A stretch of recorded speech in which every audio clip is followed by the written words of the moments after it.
Welcome to Watch What Crappens. To get our videos as soon as they're released instead of waiting for a week, head over to our Patreon. That's also where you'll find our bonus episodes and our Discord community.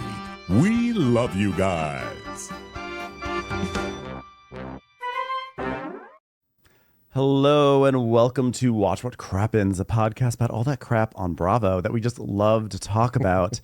I'm Ben Mandelker, and if you're watching Crappens on Demand, you may notice that the person next to me is not Ronnie Karam, unless his surgery went dreadfully wrong. I tried to look like him, but it just didn't come together. Ronnie is, he actually got his eyes done today, which is so exciting. And, Congratulations, Ronnie. Congratulations, all eyes on Ronnie. But so in his place, we want Ronnie to have a very speedy and wonderful recovery. We do. We have a luminary. This is someone who is so impressive and so, I'm going to say, important. Oh, gosh. This is I did not write this. No, what you have written is many, many things. You are the co-host of One Song, which is a podcast you can listen to right now if you're a music fan. Even if you're not a music fan, you should just listen to it. You are also the creator of Southside, a beloved and hilarious show, and Sherman Showcase, and you're a writer on Jimmy Fallon, and you've worked with the likes from anywhere from Maya Rudolph to Barack Obama. And now you are here. It's Diallo Riddle. Hi, Diallo. Hey, thank you for having me. I got to say that I was telling you right before we started that I've done many things, but this is where I don't want to fuck it up because this is it's literally such my favorite podcast that I have nothing to do with. And this is actually the podcast that got me into Bravo. Really? Before I watched Bravo, I would walk through the room and my wife was laughing and I was like, oh, what is she laughing at? And I was hoping it was something I had written, but no, it was you guys. And we came and saw you guys live at one of your shows in New York. And I was immediately like, what these guys do is freaking special. Like it was so funny. And so I started listening to the podcast, and then I started watching the shows so that I could get an extra layer from this podcast. And when I went on Watch What Happens, I actually told Andy, I was like, I wasn't even into Bravo until Watch What Crappens came along, and he was just like, yeah, I love what they do. So there you go. That's awesome. And you had a very special night because you got to be on the same night as Meredith Marks. And I'm so happy. Not only did I get to meet Meredith, but Brooks was there. And we got to hang out with them in New York that night. We got to hang out with Brooks. It was really fun and kind of surreal. Are you watching Next Gen New York City?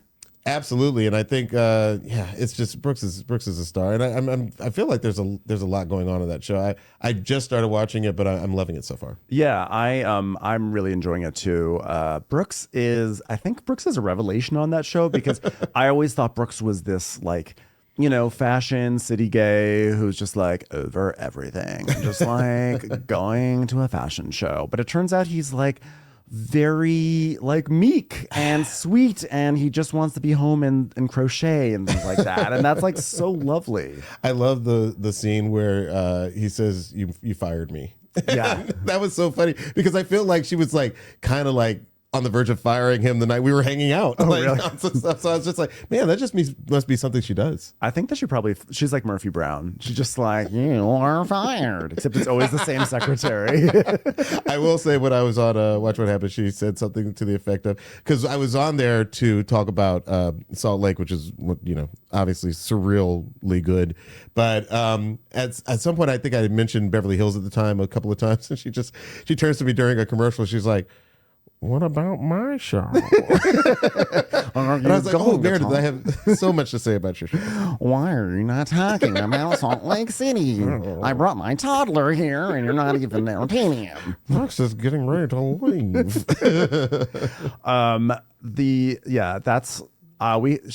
Meredith was kind enough to come onto our show when we were in Utah a few years ago, and she was great. She was so fun. And Seth was there.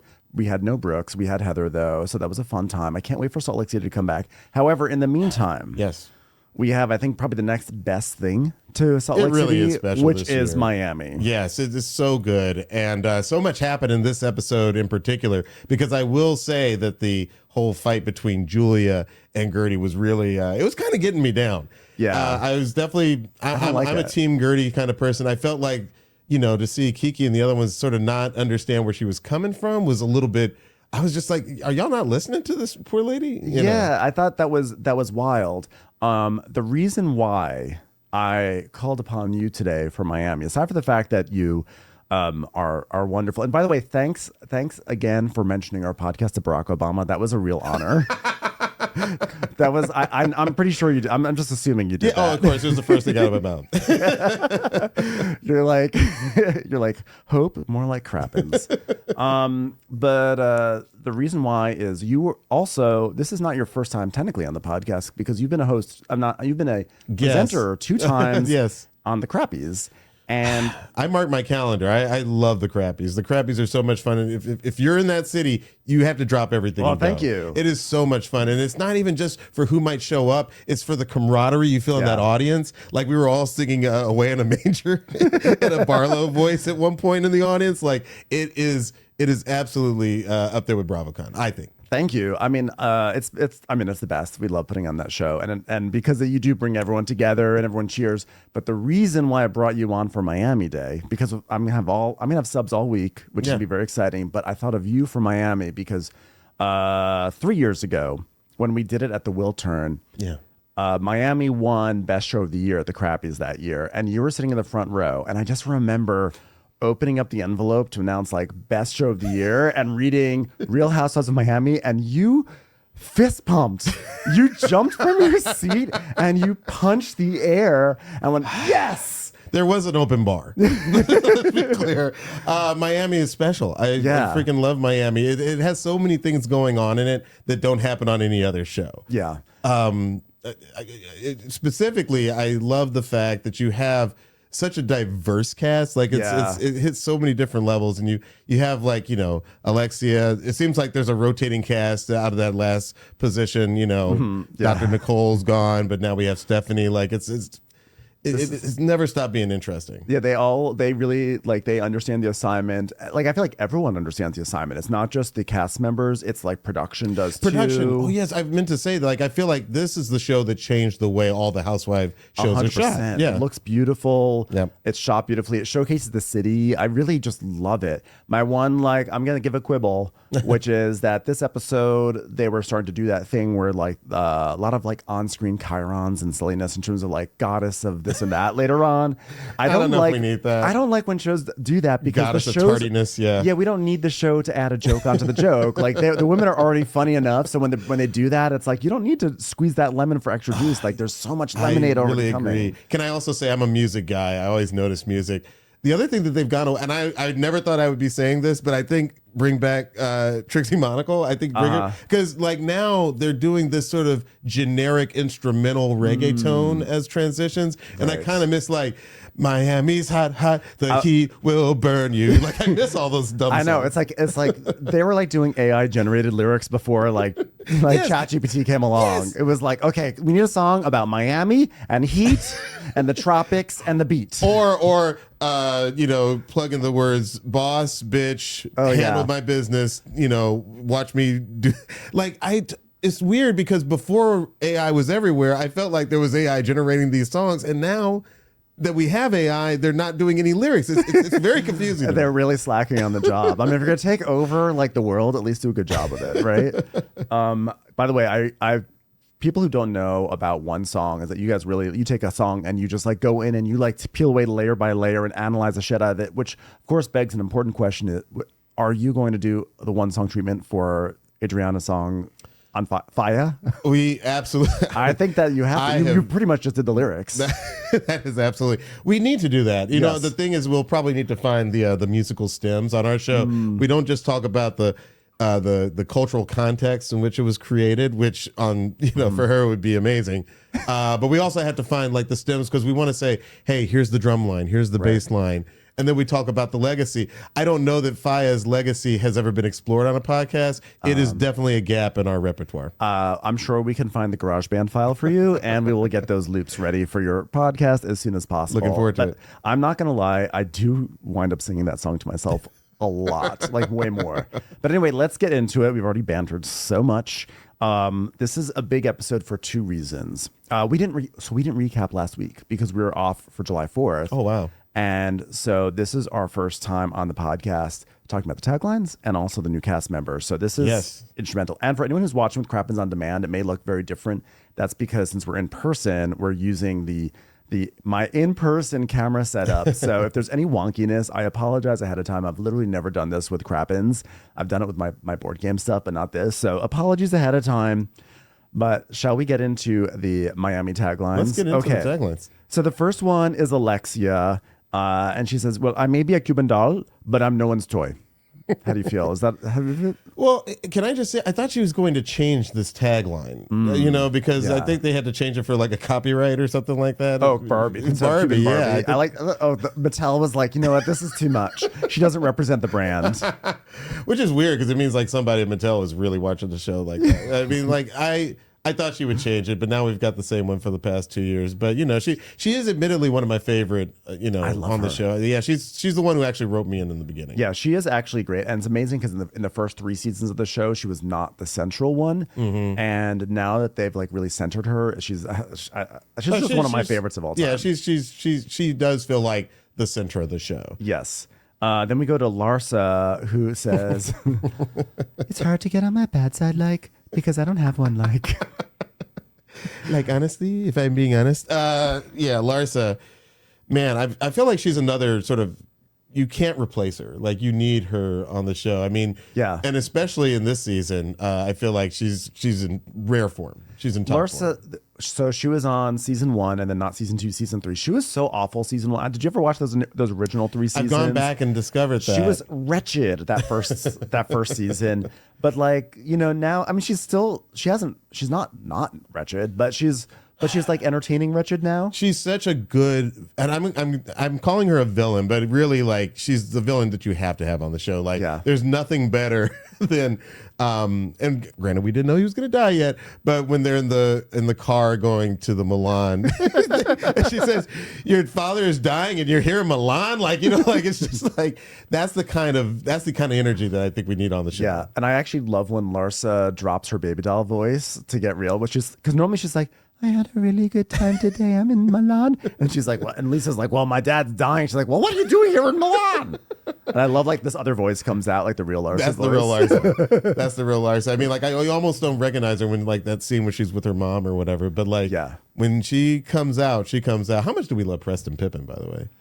I love that. Yeah, kid. sure. He seems nice. He seems like a cool guy. I have to say, I have remarkably few opinions on Preston Pippin. I don't know. It was nice to see such a chill dude who looks identical to his dad.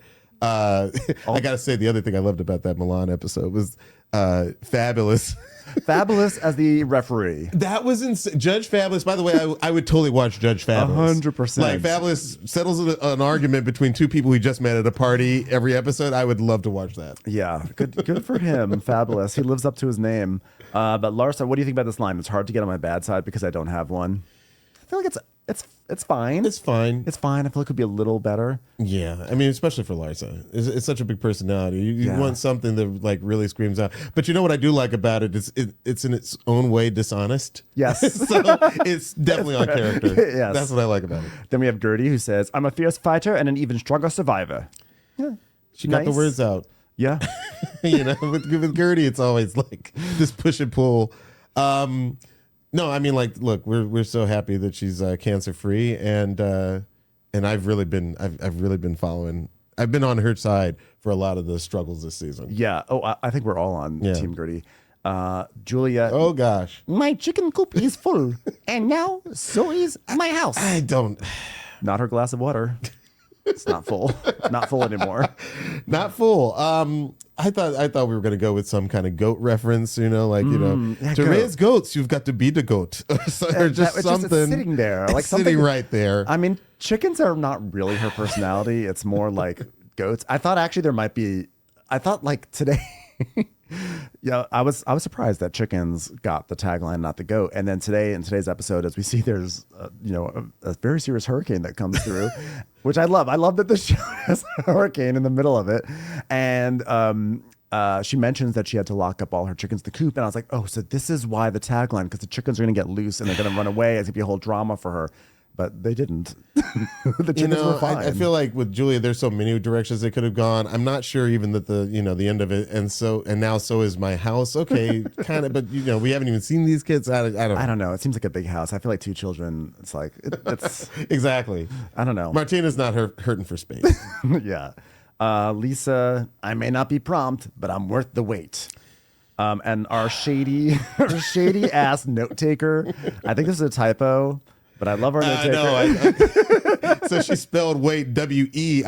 A little bit of shade there. I think it was a typo, but it's a very funny typo, Nadine. So we appreciate you. No, Lisa's having a stand-up year. She finally got to briefly walk the runway. That was the shortest walk I have ever seen. Yes. Ever. Yes. Like I was like, did she like just cut it in half? I feel like she didn't walk as far as she was supposed to. She maybe she missed the first half of her walk because she was late. I don't know. By the way, I'm not sure that Lisa Hoxton is worth the wait. When she says I may not be prompt, but I'm worth the wait, I'm not sure 2 hours is a long time to validate. Man, I mean, like that 2 hours seems interminable. I don't know how they got those. I mean, that must have been part of. Sometimes I don't know if I should even say this, but I'm going to say it. Say it. Sometimes I feel like the producers have to know, like when Lisa and Larsa had the same car, like that seemed like that was just to stir the pot a little bit, and then maybe they gave Lisa the wrong time because 2 hours is insane. So back in like the early days of Crappens, Jill Zarin came on to the show, and she was like, you know what the producers do? They always make us run late. They always put us in cars that make us run late. So that way when we get to the event, we're all agitated. And that's for 10 years that has stayed with me, that's actually one of the things up their sleeve. They're not late. It's just the producers send the cars late and then everyone's annoyed and then they fight. And then they fight. And then they can't say, well, production was late. And by the way, it was suspicious. I knew somebody was going to be late this season when we first meet Stephanie. And the first thing she says is, there are a couple of things I don't like. I don't like people who are late. Yes. You're like, oh, this is the callback. Okay, I get it. She's like, I'm going to set up my storyline for the producers. So they know how to set the scene. I don't like when people are late. I hate when people eat olives. It's like next episode, like olive party. No, that was, I feel like sometimes I'm like, I see some foreshadowing happening here. And speaking of Stephanie, you want to do Stephanie's line? You do it. I don't just sell luxury, I live it. Okay, like I feel like if you had a plug and play with a lot of Stephanie's, just this initial, we've only known her for 2 episodes essentially. I feel like there's always St. Bart's or Birkin bag, or like some of these things are like sort of like Real Housewives staples, but there seems to be just this, when she's talking about the gifts that she gave to her, sisters, she doesn't say, SUV or car. She's like very specific, Range Rover. Yes. Like there just seems to be just this extra level of like, I'm going to remind you that I know brands. I don't know. Yes. I think that I read that as an endorsement. Like she's just so extra obnoxious. I'm like, great, welcome to the show. I have to say, and we can talk about Stephanie because we had a whole episode already. I think so far I am very enthusiastic. You're on board, I think that she's totally obnoxious. She reminds me of like if Salma Hayek were like a minion. Let me bring up Minion. I was going to say this for later, but listen, I'm almost never Team Lisa. But when Lisa said, "Who are you, Boss Baby?" I was like, and then the editors cut to a very Boss Baby shot of Stephanie. I lost it. So now you're saying the Minions and the Boss Baby. Yeah, when she said Boss Baby, I was like, that's hilarious. But then so just funny. Right now, I was like, but I think it's actually maybe she's like a minion. A minion with like a little. She's Steve. With like a little bob. I don't know if it's a bob or whatever, flip or something. She just sort of walks around and she has her like retro, like Jackie Onassis outfits. Oh my gosh. But I think I hear you on that. I think this is going to be a character that we get to love. There are a couple of. Did you get Bronwyn I didn't vibes? say that. I didn't say we're going to get to love her. I just said that she's going to fit in. I was getting Bronwyn vibes Me a little too. bit. That was the first thing I thought. Really? Mm-hmm. Yeah. See, I think that like anytime you hear, I haven't talked to this family member in a decade or something like that, you're like, oh, this is definitely going to be a story. I can't wait for the internet to do its detecting. Oh yeah, everything's going to come out. We're going to find out that her whole group is bankrupt, and it's just going to all crumble for her. We see the trajectory already. But I love that she comes in and she feels very comfortable. Yeah. But she is obnoxious. Like, oh my goodness. Like the way she was greeting people, I was like, oh God, she would wear me out in real life. But on the show, seconds. I'm very happy about this, And we'll get to what happens later today. I really enjoyed how she handled herself today. But why don't we dive into the episode? So we open up with Alexia. Oh God, what a funny scene to open up with. So Alexia arrives at a restaurant, and she comes over and she meets this guy named Daniel, who is a self-help expert. Yes. And he's just sitting there. And I'm already just like laughing at the idea of being a self-help expert. I was like, does that mean you're an expert at teaching self-help? Everything about her makes me laugh. I always told my wife, I'm like, she feels like sort of like this. There's some kind of bird. Maybe it's like an ostrich. Like there's just something about her where her posture and everything just feels like she's like. And she carries her like when she gets into a certain mood where she like lifts her chin up high and she's like very imperial. Like, I decided this. I'm going to meet with a self-help expert. Yep. So and I like how she says that this. She's like, he's very young, but he's very wise. And I'm like, he's a self-help expert. Like you said, I'm like, I had not quite heard of that before. Yeah. I've heard of like motivational speaker, but like self-help expert it almost sounds like he helps other people who do self-help to self-help the way he self-helps. Right. It's like he's like, if you want to write a book about self-help, I will tell you how to do it. He's like a meta self-help person. But she's like, yeah, he's so wise. So they've met she says that they've met because she was on Instagram, and we see all these flashbacks, about like, Alexia's journey with Todd trying to get over her shit. And she's like, oh, well, I came across Daniel on Instagram and he's like a life coach. So I just started liking his pictures. And I just felt like a lot of the messages he was posting really resonated with me and like what I was going through. So these are some of the memes that he has. Never try to defend yourself against a narcissist. They already know you're right. They just want you to go crazy trying to prove it. Oh, he's so wise. Wise beyond his years. I just love that she's saying like how wise he is. Like he's like has tenure at like UCLA. He like started some program in like understanding narcissism. And it's just like he has very trite memes up about like, if you don't like yourself, then look in the other way or something like that. Very generic. It's basically everything that gets forward. He's almost like a meme aggregator, but he like has half of it the meme and the top half is like a picture of himself. Yes. Which is sort of weird when you're always addressing narcissism. He's kind of like to self-help what Adriana's lyricist is to music. Like he's sort of like a predecessor to AI. I do love that song. I love it so much. It's so good. It's really good. I also really appreciate the fact that they do this montage flashback to all the stuff that Alexia's been going through. And she's really been going through a lot. I mean, like, you really want to, like, look out for her. I mean, trust me, I am one of those people. I just don't understand why she thinks that Todd is good for her in any respect. Yeah. And you really just want to kind of reach to the screen and be like, come on, dude. I have a theory. Yeah. I think that she does not want to fail at marriage 3 times. Yeah. And I think that always comes up, right? She's like, I've already been divorced 3 times. already. Totally. Nothing for the Frankie. And so I think that like there's a part of her that's like, maybe I can make this work because if I fail at marriage 3 times, maybe I have a problem, which she doesn't necessarily have a problem. Maybe she chooses the wrong guys, but that doesn't mean that you're a problem. When she says, I'm still attracted to that fucking asshole. I was like, oh, is the dream of every fucking asshole who ever lived. Yeah. Some woman is like crying over him, saying that she's still attracted to him. And it's like Todd of all people. I mean, it'd be one thing if it was like, I don't know, if it was like Mauricio, but like, Even that random French guy who Adriana showed up with. That guy. That kind of makes sense. Even Martina, okay? Even Absolutely. Martina. Who had the weirdest take of the entire season when Gertie came over and said hi to her, and she just kind of shook her head and smiled with this Joker grin. That was so weird. I know, that was amazing. But yeah, Alexia is just like going through it. And so she was like, I was listening to a lot of life coaches and a lot of them were women. But I guess with Daniel, it was just a different perspective because like it was coming from a man. And so even though he was so young, he had so much wisdom. He had man wisdom. I don't know what about him being a man. Yeah, that was weird. That was weird. This is my personal issue with Alexia. Like, I love the person who I see on the show.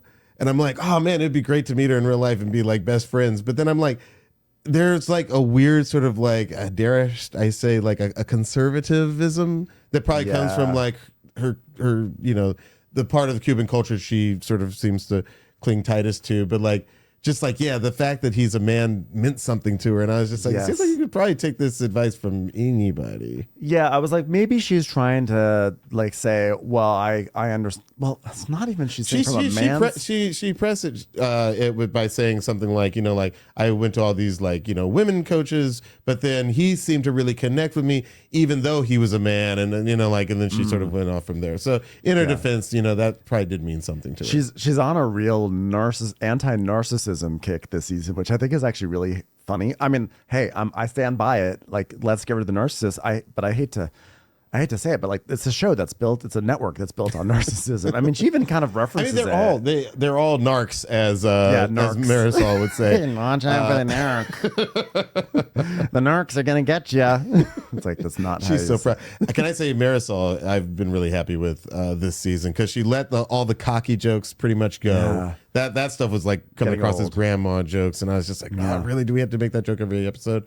I feel like she's been a lot more real, and I'm really happy about her. I liked her wedding. Her wedding was great. It was nice. I thought it was like when she said some of those sentiments about like, well, we're getting old and we need to look after each other. I was like, that was actually really sweet. Really touching. Yeah, it was touching. That was really touching. Apparently, her brother can't get dressed up for the occasion. No. He was literally just wearing a shirt with 3 buttons open. But she had an eye patch on for some reason. I don't even remember why, but. Let me tell you, I played a character with an eye patch on Sherman Showcase, and it seems fun when you're writing it. Yeah. But I totally, I sympathize with her. Dude, you don't realize, it's not like closing one eye. There's something weird that happens when you're covering up that much of your face. You lose all depth perception. It's terrible. Yeah.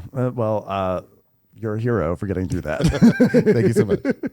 So this guy Daniel's like, well, you know what? You do, when you meet people, you do get that gut feeling, and you have to listen to your gut. One flag will turn into 10 flags, and by the 10th flag, you've lost who you are. By the 20th flag, you do. By the 10th flag, you turn to Lisa Hochstein. Did you really understand that by the 10th flag thing? I think I know the point he was trying to make, but it was such a weird way to make it. Yeah, I guess it's that you're seeing so many flags. You've ignored so many flags that you've forgotten who you are. I guess you've just you've skied past them exactly off the slope into the abyss, and you've lost yourself completely. And she's like, oh yeah, oh well, my head, my thoughts aren't aligned with my heart right now. Like, my head is telling me, Alexia, be careful, but my heart is so strong that it can kind of just like blank out my head, which I think is kind of a funny concept with Alexia. Like, I hate to break some news to you, but I think the head may have been blanked out before. So he's just like, you think yourself, and you're still so susceptible to being on the receiving end of it, and that's why you need to be so self-aware. And as you know, I've written 3 books now and coached over 350 people into being victims of narcissistic abuse, as he winks to the camera and like a twinkle appears in his teeth. This guy, I always feel like there's just a certain group of people who show up when you have a lot of money. And they've figured their way into your wallet. There's a little bit of that going on with Daniel. This is the guy. So I thought, in my mind, I'm like, okay, this is just a scene where Alexia is just going through her narcissism thing, and she's, figuring it out and talking to some guy, because they always pick up these random strays on this show and have these like mojitos with them. But then the surprise of the scene is that she announces to us that she's going to be having an anti-narcissism party. And it's going to be Greek. A Greek theme? No, as one does. A toga party. As one does. We're always throwing those. Greek inspired. She's like, well, that's where narcissism began. The Greeks. Okay, that's where the word narcissist. Yeah. There were no narcissists in ancient Egypt. No, that wasn't started a thing. there. No, Pharaoh was humble. Pharaoh, very humble. Greece for humility. He built a pyramid. It was for the people. That's why he had the people. The first person who tried tzatziki just became instant narcissists. That is so funny. I love that she's doing, because this is why I love the show, that they're having an anti-narcissism Greeks gods and goddess party. It makes literally no sense, but we're going to do it anyway. And there's also going to be a hurricane too. Well, I will say, now's probably a good time to say I feel like I learned so much from this show about like safety. Yeah. I had no idea that coconuts were killing people in Miami. I had no idea. I thought it was the frozen iguanas falling out of the trees. That's what I heard. Well, I'm also like, I guess between coconuts falling and lightning, these are the worries that people in Miami have. I know. This PSA is up there with I forget which maybe it was Alexia, but she was like, some people have that disease where eyeballs fall out of their head. When they were talking about Jody, do you remember that? Yes. They're like, well, some people have that disease where their eyeballs fall out of their head. I was like, these are the PSAs other shows aren't willing to tell us about because I didn't know that was a disease. And what I like about Miami is I'm not sure if they are PSAs because they definitely are public service announcements. I just don't know if they're actually. I don't know if anybody's fact checked. I don't know that I believe coconuts kill more people than the lightning strikes. See coconut deaths per year. Actually, I feel like I heard this stat and I thought it was like it was a lie. True. Okay. Yes, it was on another Bravo show that this came up. The claim, this is brought to you by Adriana's lyricists, aka Google AI, because that's the only thing that answers things. But he's not writing songs. Yeah. The claim, we don't want Grok to be writing songs, I'll tell you that much. We thought Kanye was bad. Grok's going for the throne. Yeah. He wouldn't even talk about Lisa with that last name. No, he wouldn't. It's like, I refuse. He's like a baker in Colorado. So the claim that 150 people are killed annually by falling coconuts is widely considered a myth. Oh, see?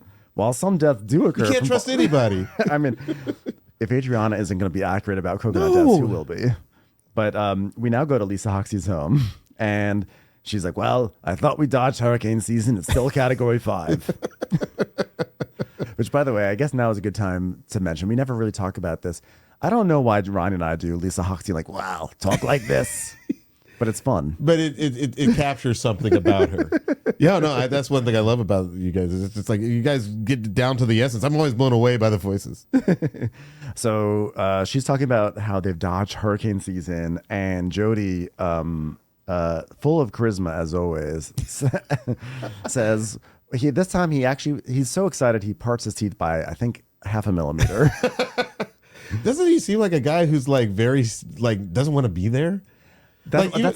Even when she sat down to talk about her father, like his body language was like I was literally like, does he want to be in that room? It was very weird. I think he wants to be in a room with some better AC. I think that's it. That's all he needs. He's all about the AC. Just needs some AC. So he's like, well, I didn't see it getting to be that bad. I mean, this place has a lot of windows. Well, hurricane insurance. You're supposed to have hurricane insurance, right? It's by law. You have to have hurricane insurance. He's like, yeah, don't worry. It's not going to go wrong at all. But what about the hurricane insurance? Okay, all right. How about that new house that Lenny is building? So Lisa's telling us that Lenny is still building this house for her. This is going to be a shitty house, right? This is a house that's going to fall apart, right? Absolutely. I think we all, first off, I don't know how many of us knew what MSA stood for. That was new for me. That was a PSA about MSA. That was a PSA about MSA's marital settlement agreement. This is a weird coupling because I also, I want to say I think that Jody truly does have her back in these times.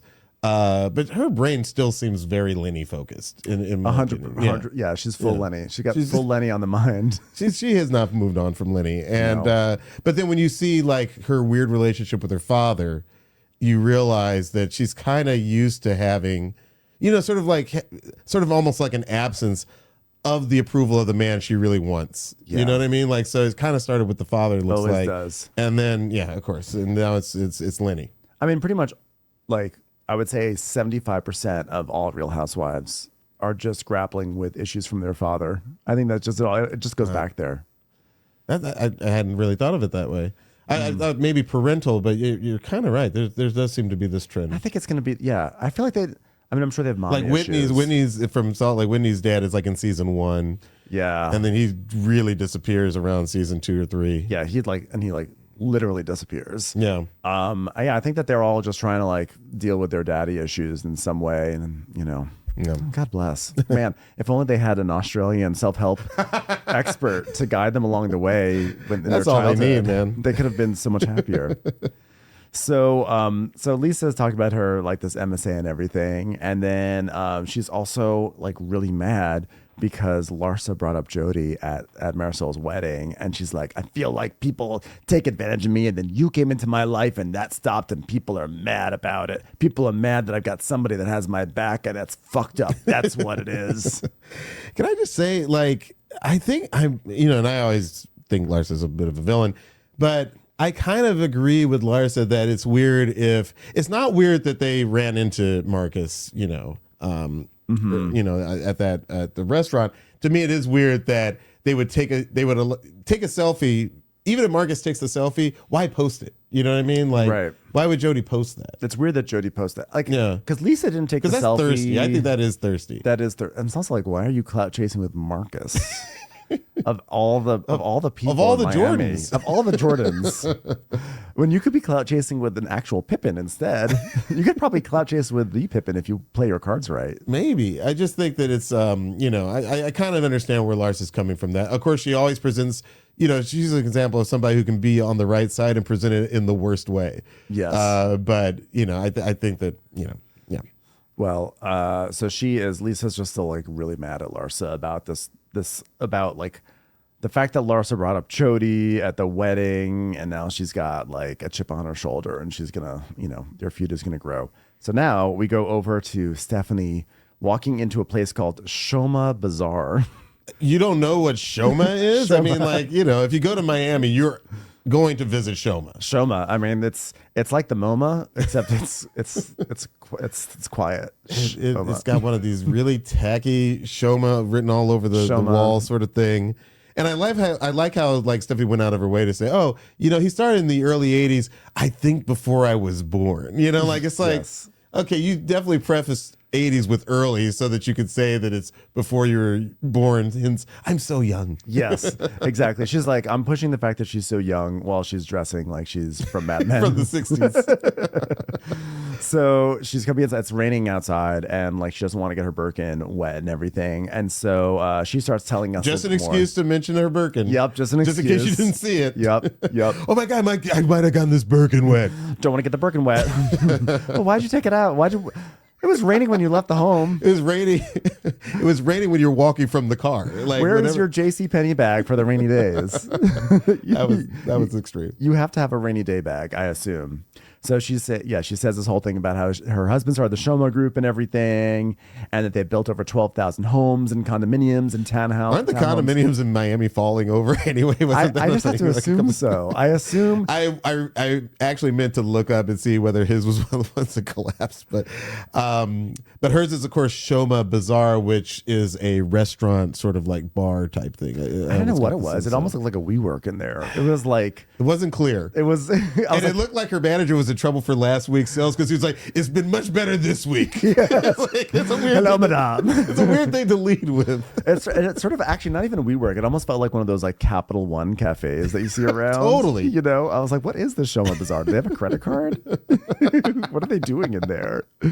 So they're there, and I guarantee, by the way, we are definitely going to start seeing lots of lawsuits against the Shoma group. Everything's going to get dug up. It's all going to come out. I'm getting that vibe Class too. action. Yes. This happened. Someone fell down a staircase. We're gonna find out her husband has done some really crooked stuff. It's all gonna come out in the wash. It's gonna be great. I mean, first you just can't have a real estate developer that doesn't have any sort of like skeletons. They literally. I mean, we've seen Poltergeist. They will literally build on skeletons. He may not have skeletons, but he does have apparently a big red statue of a naked woman with her legs crossed, yes. with an egg roll placed on a. It's insane. I completely missed that statue. Did you see that statue? That statue is nuts. Yeah, I love it. I love the B-roll they get sometimes. Sometimes you're just like, what the hell was that? Who was the person who put the single egg roll on the statue? Who put an egg roll? And why are they serving egg rolls the same place that you can get like a sandwich with a prosciutto on it? Listen, Chartine, take notice. Shoma Bazaar is changing the way we do things, changing the way lunch looks.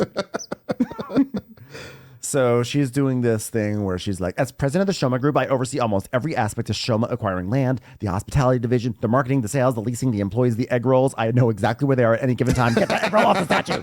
They are there. Who put the egg roll on the statue? We are shooting a scene here. So she's just once again, announcing how important she is. So people come to meet her. So Larsa and Kiki show up. And they sit down to have this prosciutto in the presence of the egg roll. This is going to actually really bother me now because they got like several like prosciutto on like ciabatta bread. Yeah. I just don't understand why there was an egg roll. There's sometimes, I'm not saying we can't have sort of open format dining, no, but this is too extreme. This is really taking global cuisine too far, I think. So Stephanie calls her mom and they speak Spanish and just say hello and everything. And then she starts saying like, oh, my mom and dad call me 100 times a day. They're like my best friends. I took them on my honeymoon, which everyone is like, Did you take your parents or did Brittany take her parents on your honeymoon? That truly didn't happen. But I also think it's ridiculous what I think once again Larsa's on the right side of history, but then when she says like you're supposed to be hanging from the chandelier, you're supposed to be having sex 4 or 5 or 10 times a day, like she always reminds you of the crazy lies that she's told in previous seasons somehow. I'm like, oh yeah, there was that time when she claimed she was having sex 5 times a day with Marcus. Yeah, precisely. And you know what's interesting? Stephanie is saying about how her parents call her like every single day, like multiple times. Yeah. I'm realizing now that she's in a way, I think maybe bragging to her twins through the TV. She's like her twin sisters. That is so twisted. I didn't even think of that. Yeah, I didn't know because when she said it, I didn't think anything of it because we didn't know about her. But she's basically saying, like, I talk to mom every day. Yeah. You should talk to me because mom and dad love me. They call me like 1,000,000 times a day. Yeah. I think you're absolutely right. That's the familiar version of saying, oh, my Birkin's getting wet. Yes. She's telegraphing everything. She's family bragging. So then Kiki's talking. She talks about her dad. She has, she's growing her relationship with her dad. She found out she has a little brother and everything. And that was just weird to me. I had no idea, First off, her dad, he's everything you would think. What can you even say about that man? Like, he was just like, how did he say that he had a 4-year-old? He was like, he said something in the effect of, we have a 4-year-old that I gave to her or something. It was like a weird way of saying. Actually, it's literally written right here. And she said in the flashback, Kiki was like, oh, I thought you were with someone new. So you do have a couple? And he says, yeah, she got one little boy for me. From me. She got one little boy from me. Like he did the work. Yeah. That was so bizarre. It was like he said, hey, when you go to the store, can you pick me up a liter of like Diet Coke? Yeah, she got that for me. Yeah, she got that for me. Yeah, that was crazy. So, they're talking about parents and Stephanie's like, every day that goes by is one less day that we have on earth. I mean, time is ticking. I'm no one to talk because I was inseparable with my twin sisters. I have twin sisters, by the way. Unfortunately, I did what I shouldn't have done, which is, well, they say don't work with family and they got a job at the Shoma group and it just didn't end well because they are shit workers. Oops, said that on camera. Anyway, now we haven't spoken in 3 years, probably because they've been getting fired left and right from every job they've had ever since. I mean, again, this is one of those stories that I think we're going to find out the other side of the story. Yeah. Because I was just like, wow, that's really lame of her sisters. And I was like, ooh, I bet you those sisters have another story to tell. 100% they do. And she says I'm a really giving person, which is hilarious. Because, by the way, you haven't given anything so far. And you've been on for one episode in 10 minutes and I haven't seen you give anything. Yeah. Just so you know. And she's like, I mean, I gave them a Range Rover and I gave one of them a Mini Cooper. And I was like, oh. So and they were like, "Are you ashamed?" Isn't that like a little bit of a disparity? Giving one person a Range Rover and one person a Mini Cooper. Those don't seem like they match, do they? It's literally like you need all the space and you need nothing. I feel like she was trying to drive a wedge between the twins. Literally drive a wedge. She's Manichaean. Yeah, she's Machiavellian. She's definitely trying to take over something. I like when she's talking about like, oh, I have to speak to 80 men. Sometimes, like I have to be the boss. Yeah. I talk like this because I talk to men all the time. Always comes back to talking to men. Yeah, exactly. So she's just talking about how, I talk to 80 men. That's how I talk. That's how I deal. I'm a boss bitch.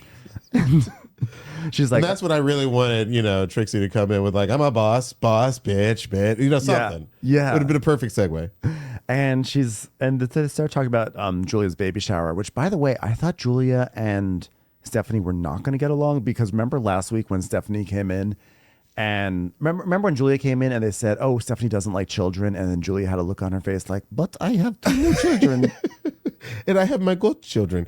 I thought that wasn't going to work out either, but that wasn't the play. Yeah. They had other issues that were going to pop up. Julia actually recruited her to sit next to her at the baby shower, much to Adriana's, chagrin.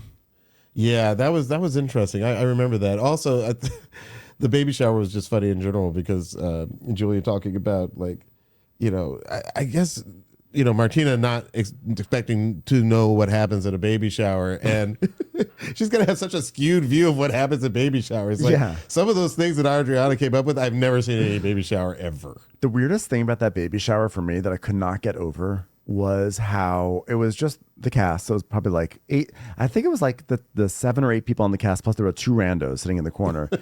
And Adriana just had a microphone in her hand the entire time, like she was talking to like a giant room. And I was like, didn't even think about that. I was like, why do you have the microphone? It was driving me nuts. I was like, this is not a microphone moment. And then when Alexia tries to say something, and then they go back and forth, and I was actually surprised they called out the bridesmaids of it all. I was like, this is so producer. Yeah, this is so producer. 100%.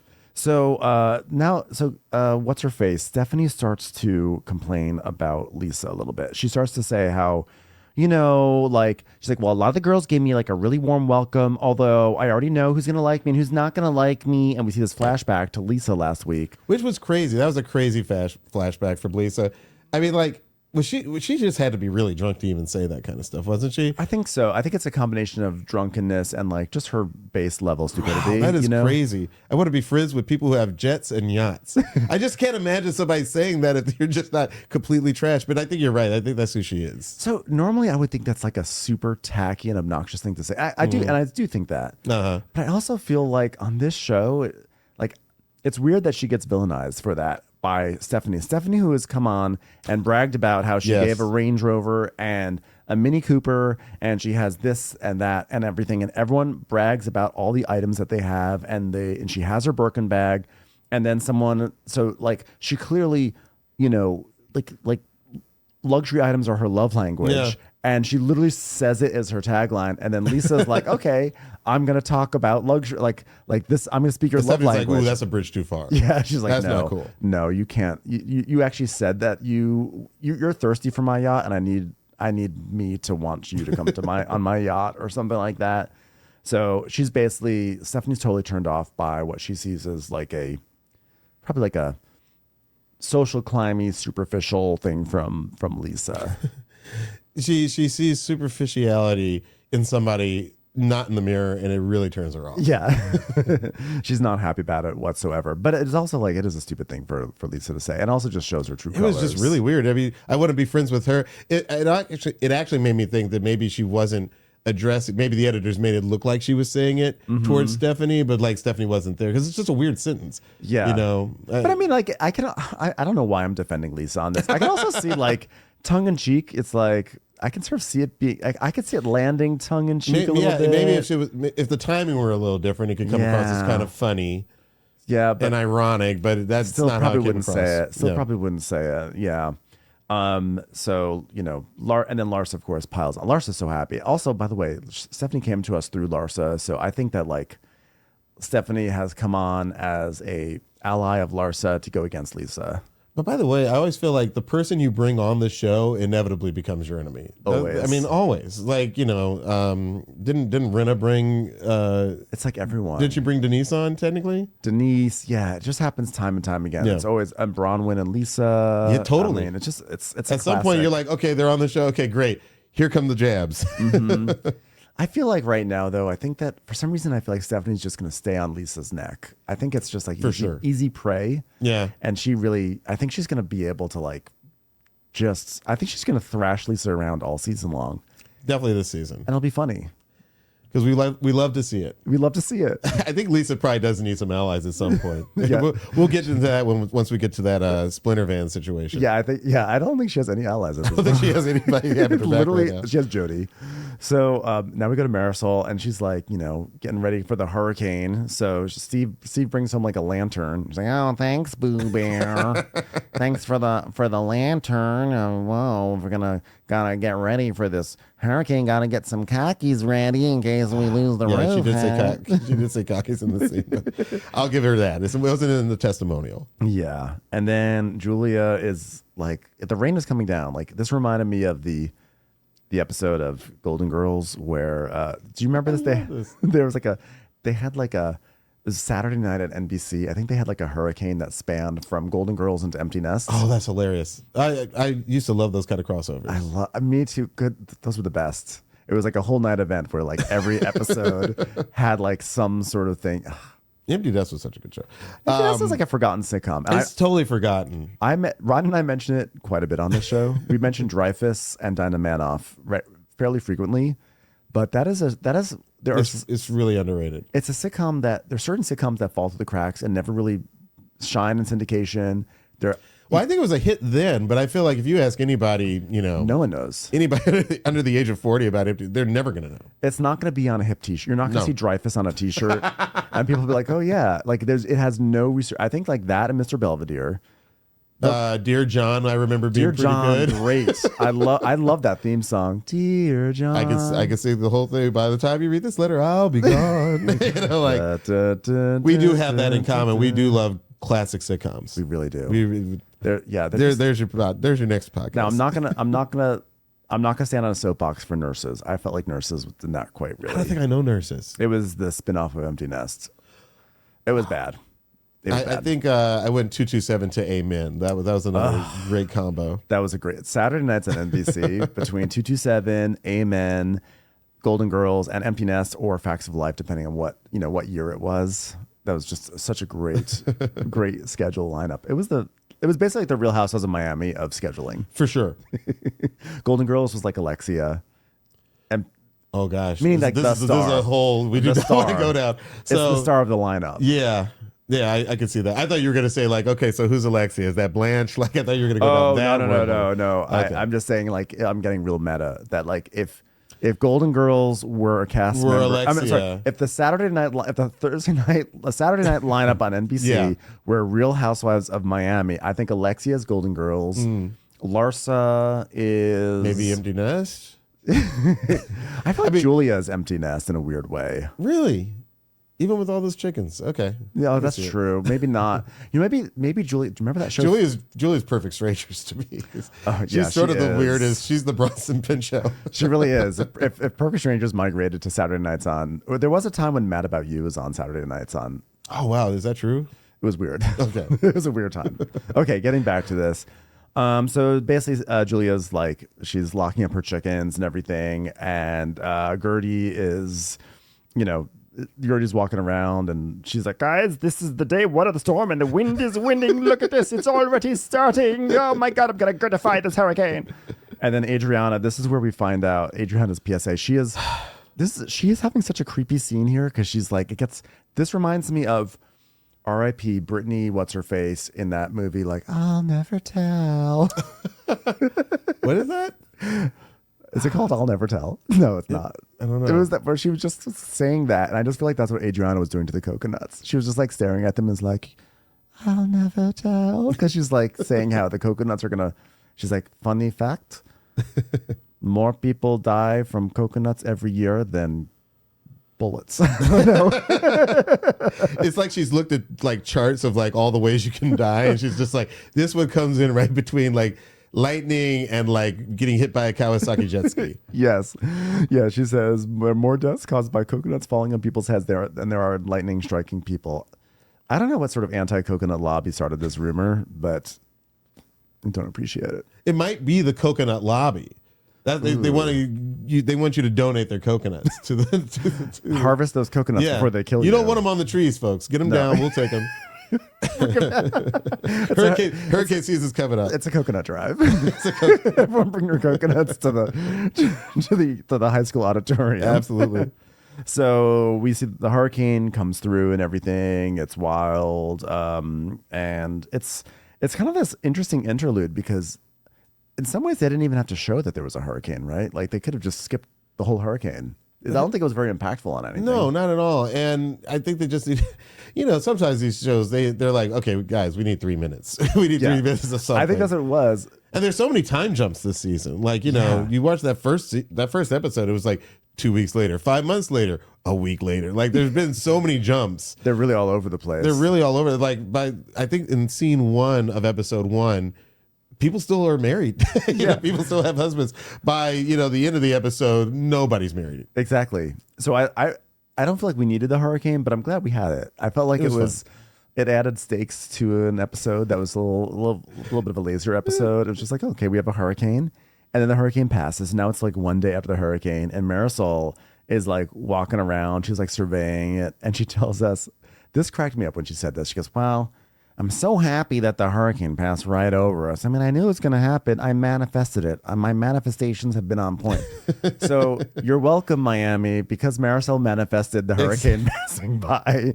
No one was hit. I mean, can you manifest more often? Then becomes the Probably question. could use it. Probably. I just love it. It was like, it was her manifestation. She that saved the day. She stopped the hurricane with her manifestations. Marisol, unsung hero of Miami on this episode. I always thought like you use manifestation to like manifest, I don't know, love in your life or happiness in your career or something like that. No, apparently for some people it's just like, bloodless hurricane. Yeah, just like no a meteorological. coconuts. No falling coconuts. That's actually the most important thing. Thank you. So now Alexia and Gertie meet up at a cafe, and this is the first time since both the hurricane and the wedding. And so they say their hellos and everything. And Gertie's like, with the group right now, I just feel so misunderstood. I don't understand. I don't understand what's happening. So I have this little bit of time to reflect more on what's happened since Marisol's wedding party. And I've been thinking a lot about a lot of different things. And like, I just feel so helpless at the point where I don't feel like I'm being heard at this group. And like, I feel like I'm saying so many things and I'm wondering about so many things. And like, no one is understanding. Like, do people understand that like there were coconuts in the sky and I could have died? We all could have died. Russell almost died because there was a coconut nearby. Like, I think people can hear you, Gertie. But for real, it is weird. People are not like, I think it was so terrible what happened to Gertie Julia was terrible that night at the wedding. I mean, like, and the fact that like they were like, well, now you've got to leave. Like I thought the whole thing was very bizarre. Yeah. And a little microaggression-y, I have to say, right? Kind of, yeah, very much so. Yeah. Very much so. I mean, like, people online sort of agreed. They were just like, did Julia just morph into like the worst kind of Karen, Yeah, I just don't know where that came from. Did she say like, okay, like, I'm on the chopping block for the show or something like that, so I've got to like go be extra? Because this is all about like a Zoom call and some sort of cruise. Sometimes you fall off of Zoom. Like, it happens. It's like I saw the number drop out, and I knew that she was there. Like, shit happens on Zoom all the time. Like, not everyone, and it's a Zoom about announcing an adoption. If it was not important enough, whatever. It's just, I understand why like congrats can come across as cold because especially since it's the prompt now on our AI equipped phones. But just the idea that like oh, by the way, she did something that I think was absolutely aggressive, which was she told her, oh, you'll see it in the news, like, because she dropped off, she couldn't tell her, she couldn't just text her like we're announced that we've got the twins, like. Come on, guys. Yeah, it's all ridiculous, and the fact that she wound up like throwing water at her is so like it's wild. So Gertie is saying like she's like, you know what? I texted everybody about the New York Stock Exchange thing, and everyone's like, we're all googling about the baby shower. But like her big thing is that she rang the bell at the Gertie just I don't know why Gertie just looks really happy to take pictures. Like all the really pictures of her on the cruise on the controversial cruise. Like she likes to take pictures. She likes to announce that she's doing stuff. But it is also kind of funny, like in just a meta way, how she's like, I was ringing the bell at the New York Stock Exchange and nobody came out to support me. Like, drop everything. I wonder if she said NYSE in the text message, that like instead of like New York Stock Exchange, like I'm going to the NICE or whatever. I hadn't even thought about that. Maybe they just were like, we don't understand what this means. I'm ringing the bell at the NICE. Like, is this new slang? Is this? Well, I mean, we've already established that some of them don't know the word clandestine. So yeah. I don't know that we know that they would know where to go if she's like, hey, I'm ringing the bell at NICE. Don't do it in front of Frankie. So so she's like really upset because she's like, no, I did this cool thing. I went to the stock exchange. Gertie went to the stock exchange and no one even said congratulations. It's just like invisible. It's like I just feel like I'm speaking. It's like not even reciprocated. Like what is even happening? It's like my opinion is my opinion. Like you yell all the time and like you yell all the time and everyone has ups and downs. But like how come you can yell it but I can't yell or whatever? And Alexia's just shaking her head like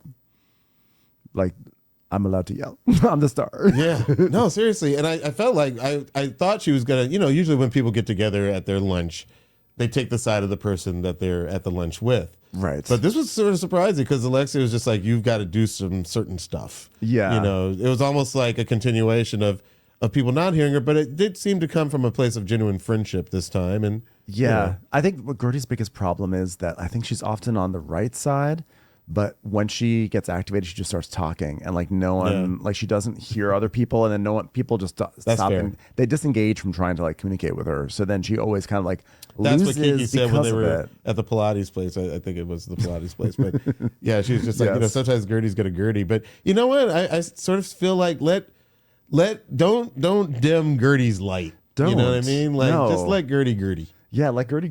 Let Gertie gird. And so Gertie's just going on about this, and she's like, I just think that everybody has to take accountability in the sense that their own actions, And Alexia finally finds a hook in to change it and make it about herself. Ironically, because she's like, oh yeah, people not taking accountability, that's the traits of narcissism. I think someone sent her like the word of the day, and it was like narcissists. I know. And she read the etymology. She knows it's a noun. Like, I feel like she just went to town on this word. And she's like ready. And she's like, I feel like a lot of us. By the way, I'm having my Greek party. Yeah. By the way, I'm having a Greek party about narcissism. I'm like, you realize you just made it about you, but you're talking about an anti-narcissism party, but you made it about you in the process, pulling away from Gertie. But yeah, she's basically like, yeah, you guys have to move forward so that way you can come to this anti-narcissism party. So then we go to this place called Puttery, and Kiki and her son Shamar and his friend Neri, they are at this like an indoor miniature golf course. Yeah, we know these places. Yeah, they're fun times. Fine. I enjoy them. Fine. I love miniature golf. I actually love miniature golf. Can I say it? I freaking love it. Me too. One of my first dates with my wife Brittany was mini golf, and we had some memorable times on near the dragon and the windmill, which I won't. There's no need to go into that. But a solid mini golf course is like always fun for me. Yeah, one thing that I am upset about is that I don't feel like there's any good miniature golf courses in Los Angeles. Really? You know what? Not even Boomers. Okay. Not even the Castle. Castle Park. Listen, Castle Park's not great. Yeah. But it does satisfy a little bit. I hear there's a good place in Pasadena, actually. That's actually only 9 holes, maybe. But okay. It's the quality of the holes. It's, as I always say, it's the quality of the holes. The quality of the hole. That's what Jax Taylor says. But I think, so here's my issue, if I may. Yeah. I know we have a lot of episode to go through, but I think this is important. I love a real whimsical miniature golf course. Yes. And I think that technically there's a difference between putt-putt and miniature golf. I think like putt-putt is actually kind of a standardized course, or maybe it's like, it's all about like blocks and angles. Yes. Whereas I think that might be putt-putt. Or maybe that's miniature golf, and putt-putt can get super whimsical where you go into windmills and stuff like that. And what I don't like, here's what I don't like. What don't you like? I do not like when you are approaching a miniature golf place and you see the windmills and you see the goofy things and you're like, oh, this is going to be great. This is going to be great. And then when you get there, those are just things that are like on the side of like pedestrian courses. Totally agree. And so when you're playing and you're just playing on the typical, like, it's basically like an L-shaped thing with some angles on it and like all these fun dinosaurs and windmills you're not even interacting with. That's and I'm fair. like, fuck you.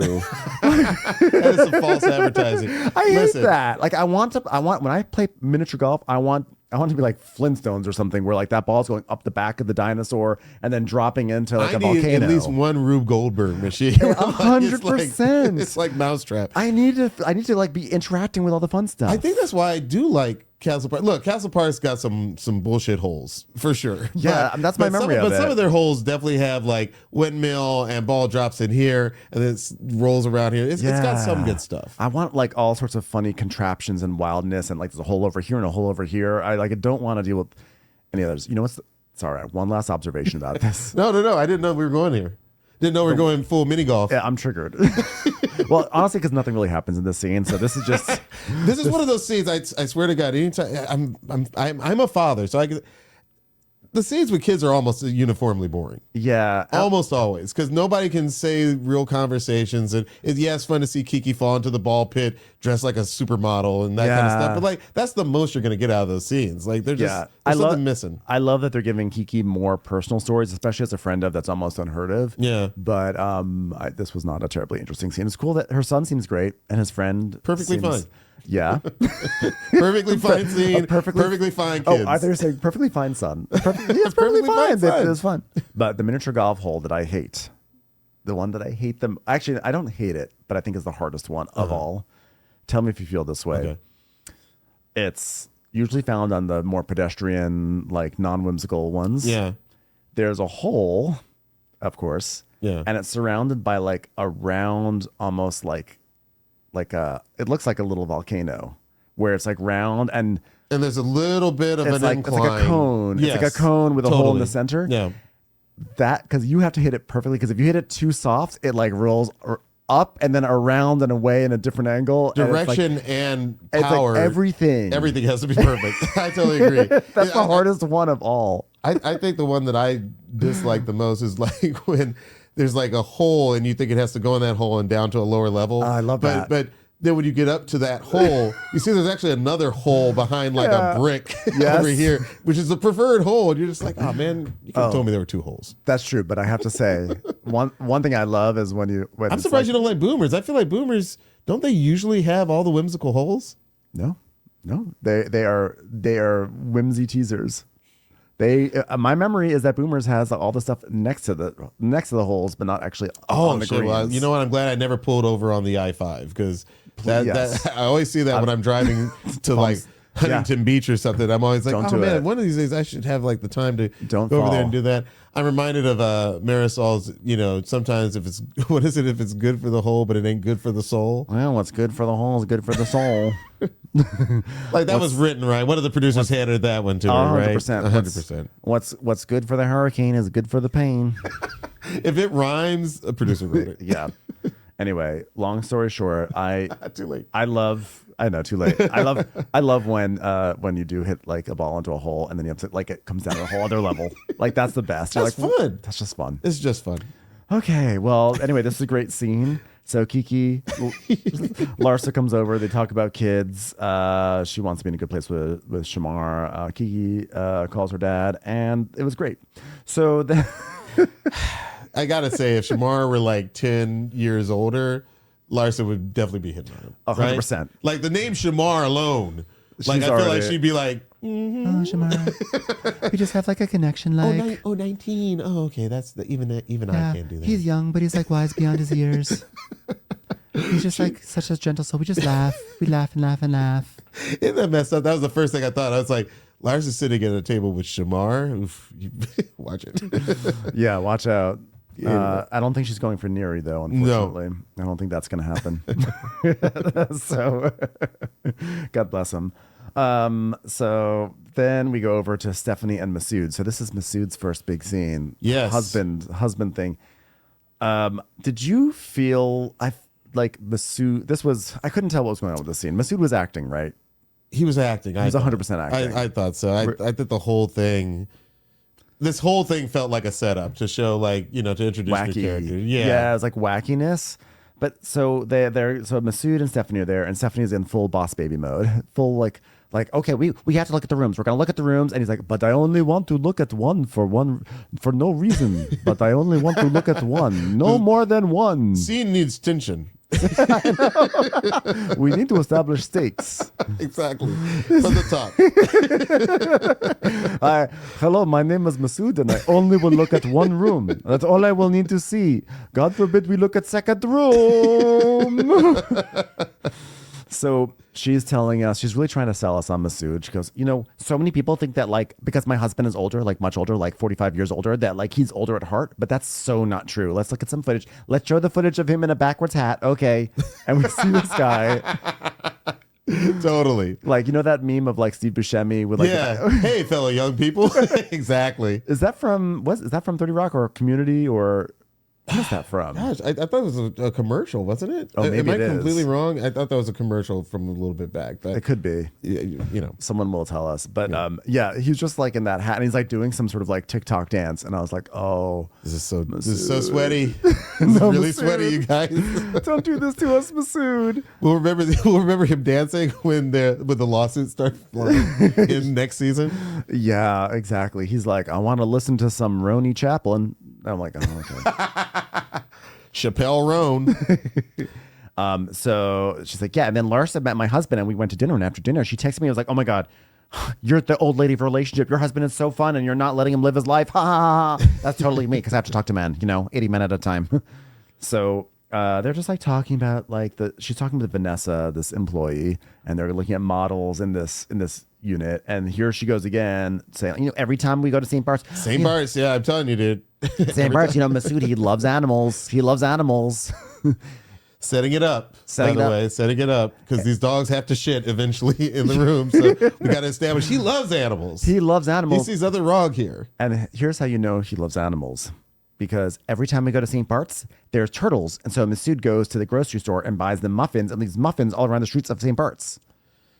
First off, I've never owned a turtle. This was very informative to me. I didn't know that you could feed turtles with muffins. I didn't know that muffins were their preferred treat. I didn't know that was what you'd buy when you own a turtle. You own muffins. The turtles are like, around. can we get some fucking leaves around here? Why are they giving us I these? gotta believe that there's something more turtle friendly than a muffin. Also, please don't leave muffins on my street.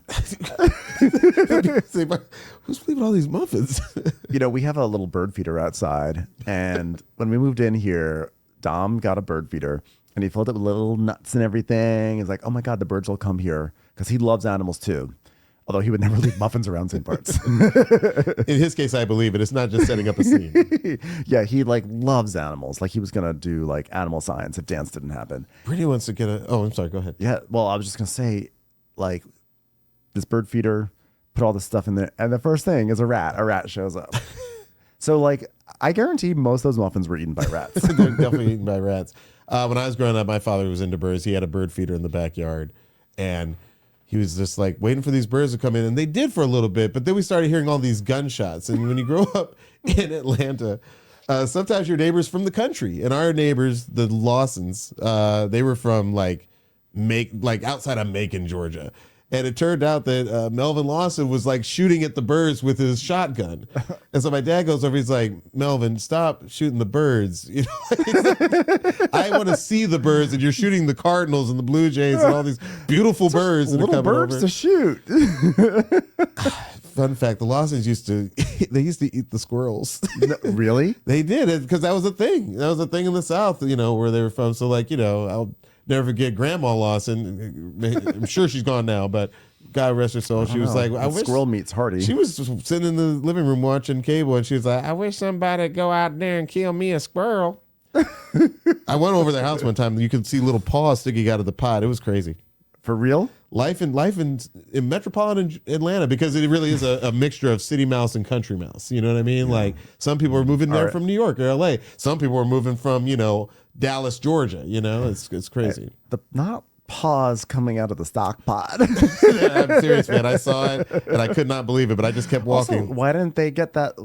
Like, that's almost like a cartoon. That's almost like, because I feel like realistically, if I'm cooking something, I'm not letting a paw dangle out the side. I don't know why, but I want it all remember to be cooked. There was like at least 2 little paws sticking out of that pot, and the steam was coming out. So just from an OCD point of view, I'm like, push the paws in so that you're not losing the steam. Also, how many freaking squirrels were in there? They were actually brown paws, so they might have been chipmunks. This is not the diversion everybody was expecting. When you said that, like you had these birds coming to the bird feeder, then all of a sudden you heard gunshots. I was like, wow, I'm glad that's what those birds weren't carrying. It's like now they would be smarter. Yeah, these days, unfortunately, everyone has a gun, even the birds. So anyway, the point is that they look at this one model unit, so which they're like showing off to America to be like, come live at Shoma Bazaar or wherever they are. And then she's like, I want to see another unit. No, please don't look at other units. Do not take me to another one. I don't need to see another unit. Must do TikTok challenge. Must post once a day to please algorithm. He's like, how do you do new Gen Z heart symbol? So then they go into the other model apartment, and there are 2 dogs because there were 2. We didn't set up that, like, at the top of the scene, there's mention that, like, because of the hurricane, 2 people abandoned 2 dogs at the complex. And so they put them into an empty unit, but they went in and it actually is not empty because it's a model unit. Right. And the dog has shat on the bed and peed on the pillow. Peed all over the place, yeah. So this is where I was confused because I'm like, I understand, like, acting to set up a scene, but are you really going to, like, but you're going to have the poop and the pee too? On your own model? What I didn't get was, like, again, I was like, you leave these dogs alone. It's not like they have like keys to let themselves out. So like, what did you kind of expect? You know, like they were in there for hours. But I think all this was just to show how much he loves animals. I think so. Because he doesn't really hold it against them. Yeah. And she's the one who's freaking out because, she's a serious business lady. She's very serious. But the thing that really disturbed me on the scene was that when it ended, there was a shot of a lady cleaning up the mess. And she was, I don't know if you noticed, she had like some Lysol and she was like spritzing the sheets and wiping the sheets down with Lysol. I'm like, lady, put that in the washer. Do not Lysol the shit. That is all going in the washer. It might even be thrown out. That's not going to do anything. What are you doing? This is not a tile. This is not granite. What are you? Did you saw that she had the little spritz bottle? I was like, I'm just realizing now. You're totally right. If this is the sort of management that's behind the Shoma Group, then I'm sorry, I cannot endorse them on Zillow. But she does tell a story about how one positive thing that came out of the hurricane is that her sisters texted her and were like, oh my God, are you okay? Are you alive? Are you safe? And then when she was like, I'm fine, they were like, oh, never mind, bye. The way she phrased it actually confused me a little bit because it sounded like she was saying that the sisters who have not contacted her called her parents to ask how they were doing. Was that at all you're reading? I'm not sure. I didn't think about it as hard enough because I think I was so distracted by the Lysol situation. You're still thinking about, I was like, ooh, Shoma, not a good look. Yeah, all that defecation. I'm not sure. It sounded like they called her parents to check on them.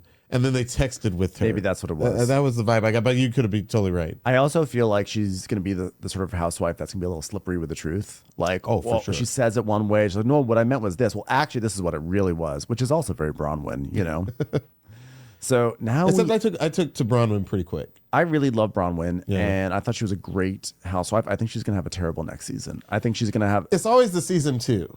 I think... They're gonna. I feel like Denise came on. She was having so much fun season 1, and then season 2, everybody got out knives for her. Yeah, and I think they're gonna get out knives for Bronwyn. Yeah, but she's also has some like wind in her sails, so she's gonna be a little. I think she's loose. She's gonna get too comfortable, and then and the audience is already kind of like turning against her anyway. So like, what happened? I don't know if I missed that. Just they think she's like cocky or like full of shit, So I think I still like her. Yeah, I think she's a great choice. But I agree. I think season 2 is going to be hard for Bronwyn. She's going to have a bad at it. Yeah. It's going to be really bad. That's all it takes, really, right? Yeah. So now the big confrontation of the episode, which is that Gertie and Julia, they meet at a restaurant to have this talk. And I'm like with you, like the tension was, it's like, I was like, I hope they can actually fix this. Because I actually like both of them a lot. And so I hate that Julia has taken this like villain turn because it's like not fun villain, it's like nasty villain. Yeah, she doesn't play villain well. No, because a villain has to be sort of looking like they're enjoying. Like Larsa's got that malevolent grin. Yeah. So the second she says that really mean thing to you, she's having a blast. But Julia doesn't have it in her. And Julia, that's like Julia's persona. Like what makes her work on the show is that she's actually this kind of like daffy, sort of like out there person that's kind of. It's like a little bit of a contrast from the other personalities. She likes that farm life. You know what I mean? Yeah. Like she's not talking about St. Bart's in her Birkin bag. Yes. So they sit down. I love this scene, by the way. Yeah. Gertie, what did you love about it? It was the scene I'd sort of been. I feel like every episode you're waiting for that scene, and for me, this was that scene in this episode. Especially since this one, I sort of expected it. The week after the water toss, didn't happen. The week after that didn't happen. It finally happened in episode 5. Mm-hmm. I also really need to see a super edit of all the times that the waiter comes over. Oh my God, at the worst possible moment. I was gonna strangle that waiter. Like I was like, every time they were like about to like have a meaningful exchange, he was like, would you guys like a new slice of lime for your Diet Coke? It's like, why are you coming over here so many times? It's like a cavalcade of characters. Sometimes there's just that waiter that just draws all the attention. Like you said, they come over at the worst possible time. But I love those scenes. Those are some of my favorite housewife scenes. So they sit down. And Gertie is like, thank you for the invitation. I got your message that you sent me the date after, when you sent it. She was so robotic. Like, yes. You could tell she's still mad as hell. Oh, 100%. Because she's got like her code is on. Like her code is, I am here and this is business and everything I'm going to say is absolutely truncated. This is business and I say that with authority because I just went to the stock exchange. Thanks for not saying anything about That's it. where the business goes down. I rang the bell. It was a bad day. The stocks went down. It was a red day. It was the day the tariffs were announced. Buy Nvidia now. It became like CNBC. Buy low, sell high. I've learned so many things. Supply and demand. So Yeah, she's hot. she's ready, and she comes in. She says, I got your text message, and Julia's like, and I meant it. It was written with open heart. Also, it was written by goat. I wasn't sure if Gertie was. I seem to remember feeling like Gertie. I wasn't sure if Gertie was able to say everything she needed to say and for Julia to understand it, because I think that waiter kept on coming by. Well, not only the waiter, but this gets to like one of the reasons I love Miami. One of the things I love about this show is I thought about it a lot because I knew I was coming here today. It's these women are trying to talk about nuance and feelings, but none of them are speaking their native language. Like, Yes. that is insane. That is such an amazing point. Think about it. Like, I always wondered, like, these international soccer teams, like if you go to Real Madrid, 3 of the guys are from Europe, 3 are from Africa, 2 are from Asia, 2 might be American. They all have to speak some common language just to play a game, and that's a game with rules. Now imagine that these same dudes have to all speak all these different languages, but they have to convey something as nuanced as how you made me feel. Wow, you're blowing my mind right now. It really came up to me. It really came out to me actually in the scene. One of my favorite parts of the scene when Gertie's recounting. Well, it's actually a flashback.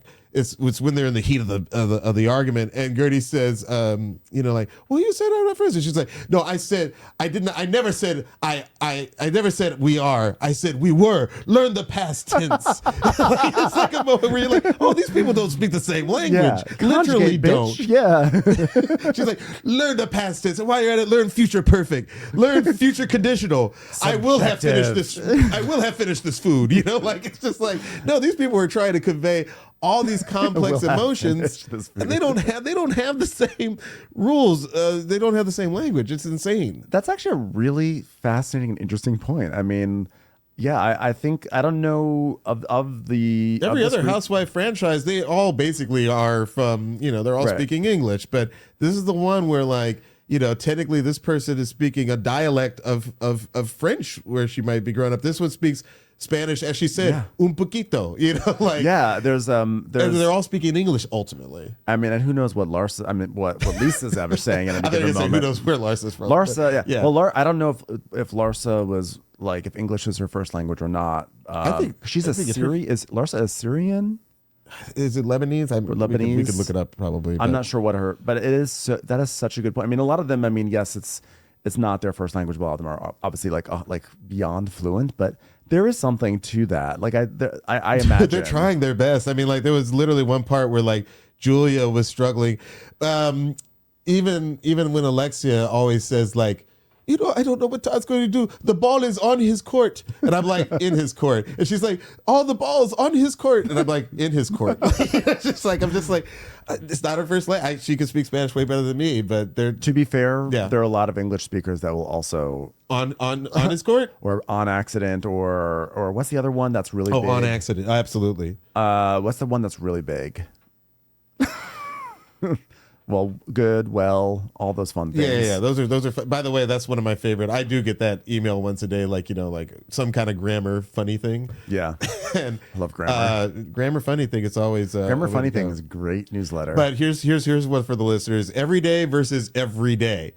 And if something happens continuously, day after day after day, every day is 2 words. And if it's every day, just remember that every day a single word means common, regular. Like, he's your everyday kind of person, like that's.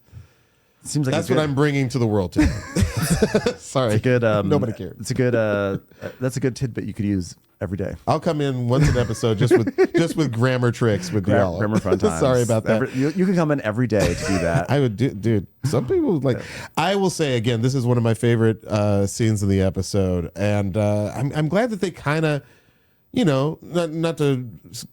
They kind of got to some kind of like detente, like. Yeah, I'm glad it wasn't one of those things where they don't get anywhere and we have to do like 3 more episodes, right? Like, because that It really is stressful when that happens. So Julia says, well, I don't know how we got what happened last night. I'm like, I can tell you specifically exactly how it got to that. You basically had a meltdown because a Zoom link didn't work and you turned into a giant thing and you vilified Gertie and you got mad that she got upset that there was no seat for her at some influencer dinner on a cruise. So she went and ate somewhere else.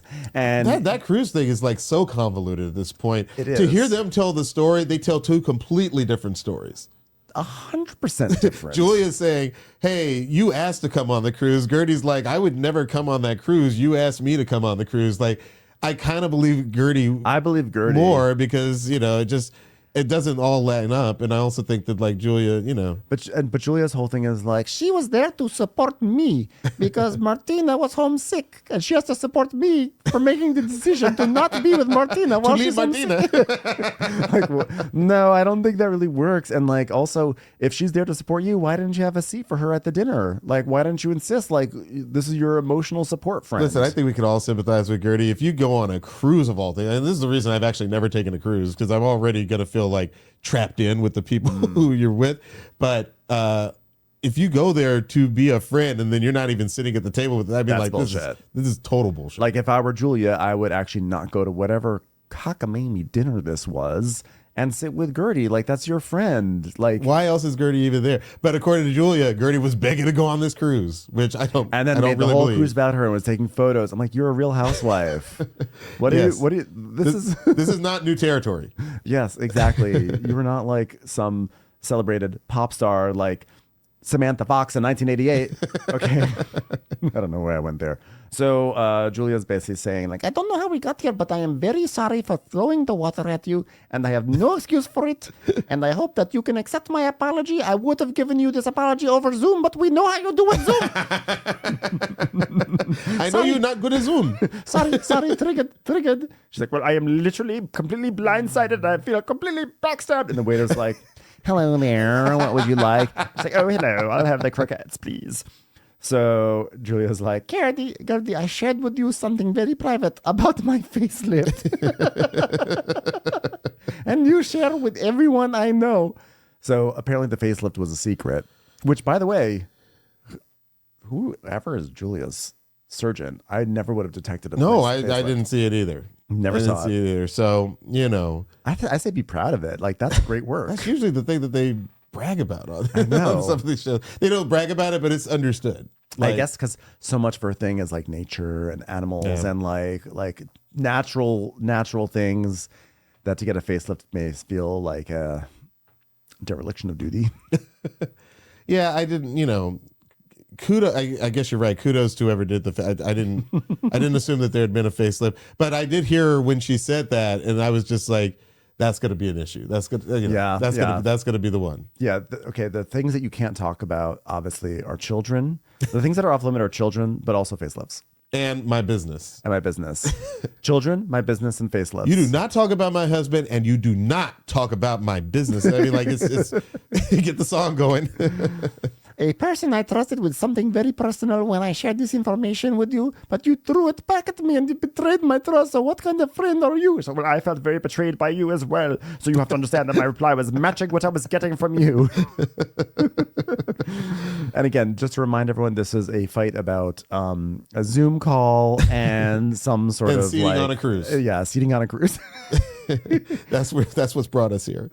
But Julia's upset because Gertie is like weaponizing this facelift. I think it's more than that she outed the facelift, but saying like you were a bad wife to Martina, who is ailing at the moment. Yeah, that's an ugly thing to say. I mean, like, but in the heat of the moment, Gertie fights back. Yeah, it was a bit backhanded against Martina. Oh, I see. Yes. Yeah, see, that was nice. Yeah, that was yeah. nice. There was a volley. No, I'm sorry. The ball was in her court. Yeah, she really served up a good. Oh gosh, a good diss on that one. Yeah, I did not come armed with my puns. Yeah, well, it's okay. It's Clay. Okay, it's getting worse. So Gertie's like, well, no, I apologize. I'm sorry for the words that I used and for being literally unhinged because I never want to be in the same predicament again. And I appreciate you acknowledging that. And this was a night I wish had never happened. And I try my best to say, please not today. Please stop it. No, not today. Not within 3 days of when I went to the stock exchange and no one even said anything about it. I'm still riding the high of a bell in New York City. When I changed the course of the entire economy. And none of my friends showed up. When I single-handedly pulled us out of recession. Exactly. I fixed everything. But she's like, it was embarrassing and humiliating. And she's like, oh, emotion got over me and I am sorry for that. But this is when I said, no, we are not going to do this. And I did something bad, but it was my point to prove. And I mean, Gertie's, I think, pretty good about saying, like, I was trying to hurt you, but that's because you hurt me first. You were coming for me first. Yeah. And like, it wasn't good what I did, but just know, like, I was upset and this is why I was upset. Totally. Yeah. And then she has like 5 monologues in a row where she's like, oh yeah, we're not friends, but I know this about you. Like I came out and like, look, it's something I knew. And it was like, my good friend was like, hello, it's me. Hello, do you remember me? And you said, but we weren't friends. But I'm like, we were good friends. Because if we were good friends, you wouldn't tell me about the facelift that we were not good friends. But you told me we were good friends. So now we were good friends. Julia's like, I don't follow. Just agree to disagree. Maybe can we move on? I don't know. She's like, I do not follow these words. Yeah.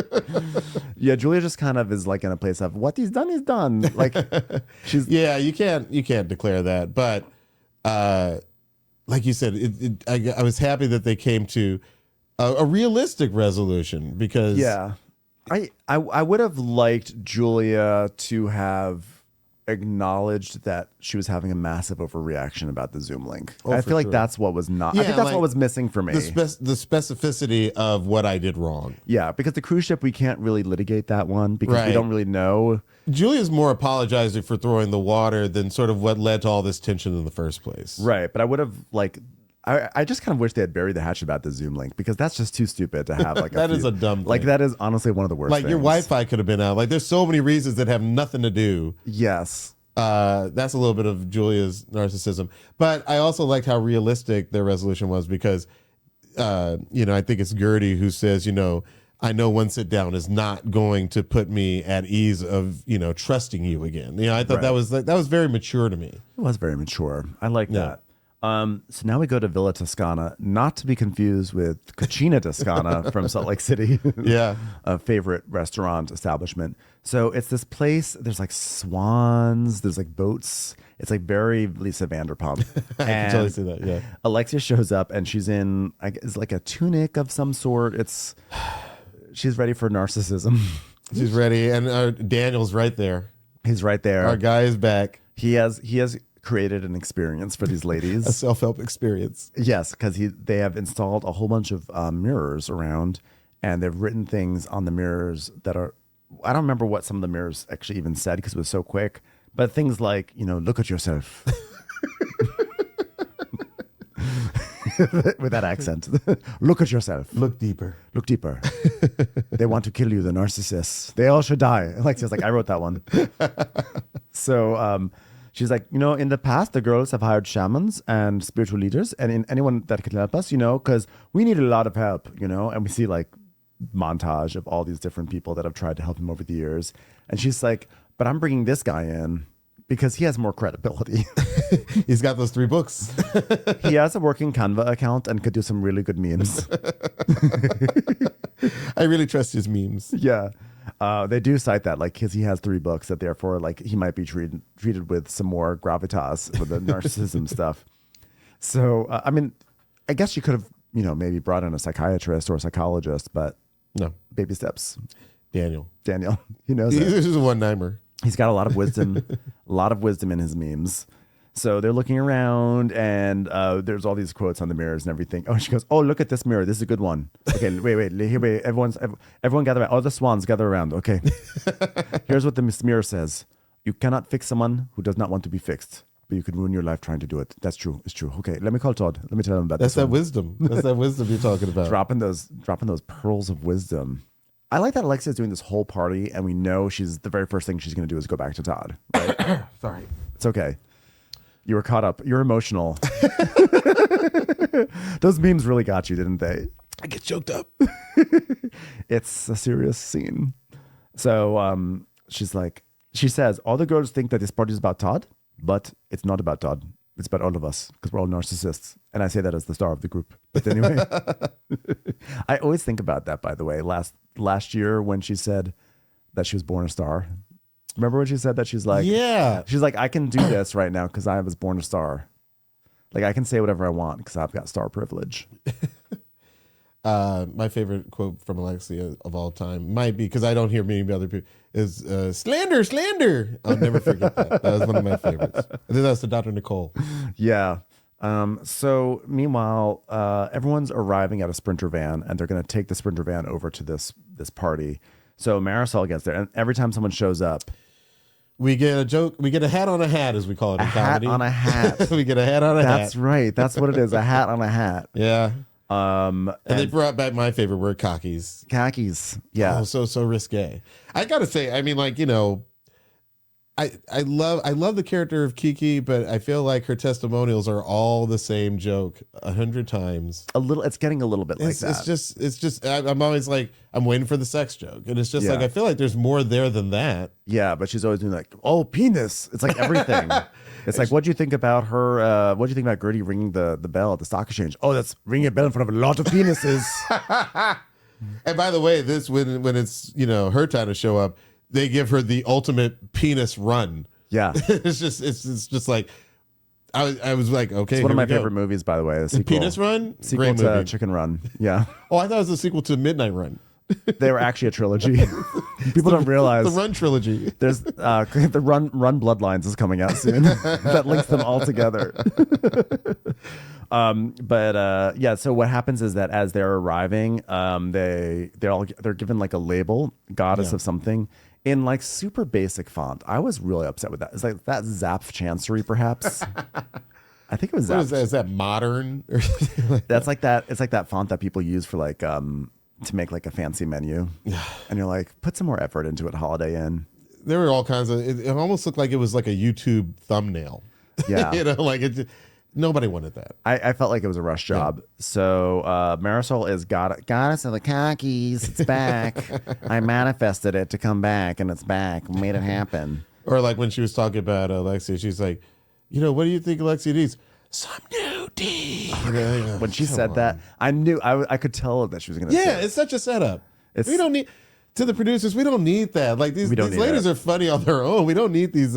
We don't need these silly graphics, and we don't need that font. We don't need the font. Let's start with the font. The font is the most fixable thing. Okay, I know that there may be debate on the production team about whether or not they should have goofy chirons, but if like there is a debate, let us weigh in. Don't do anymore.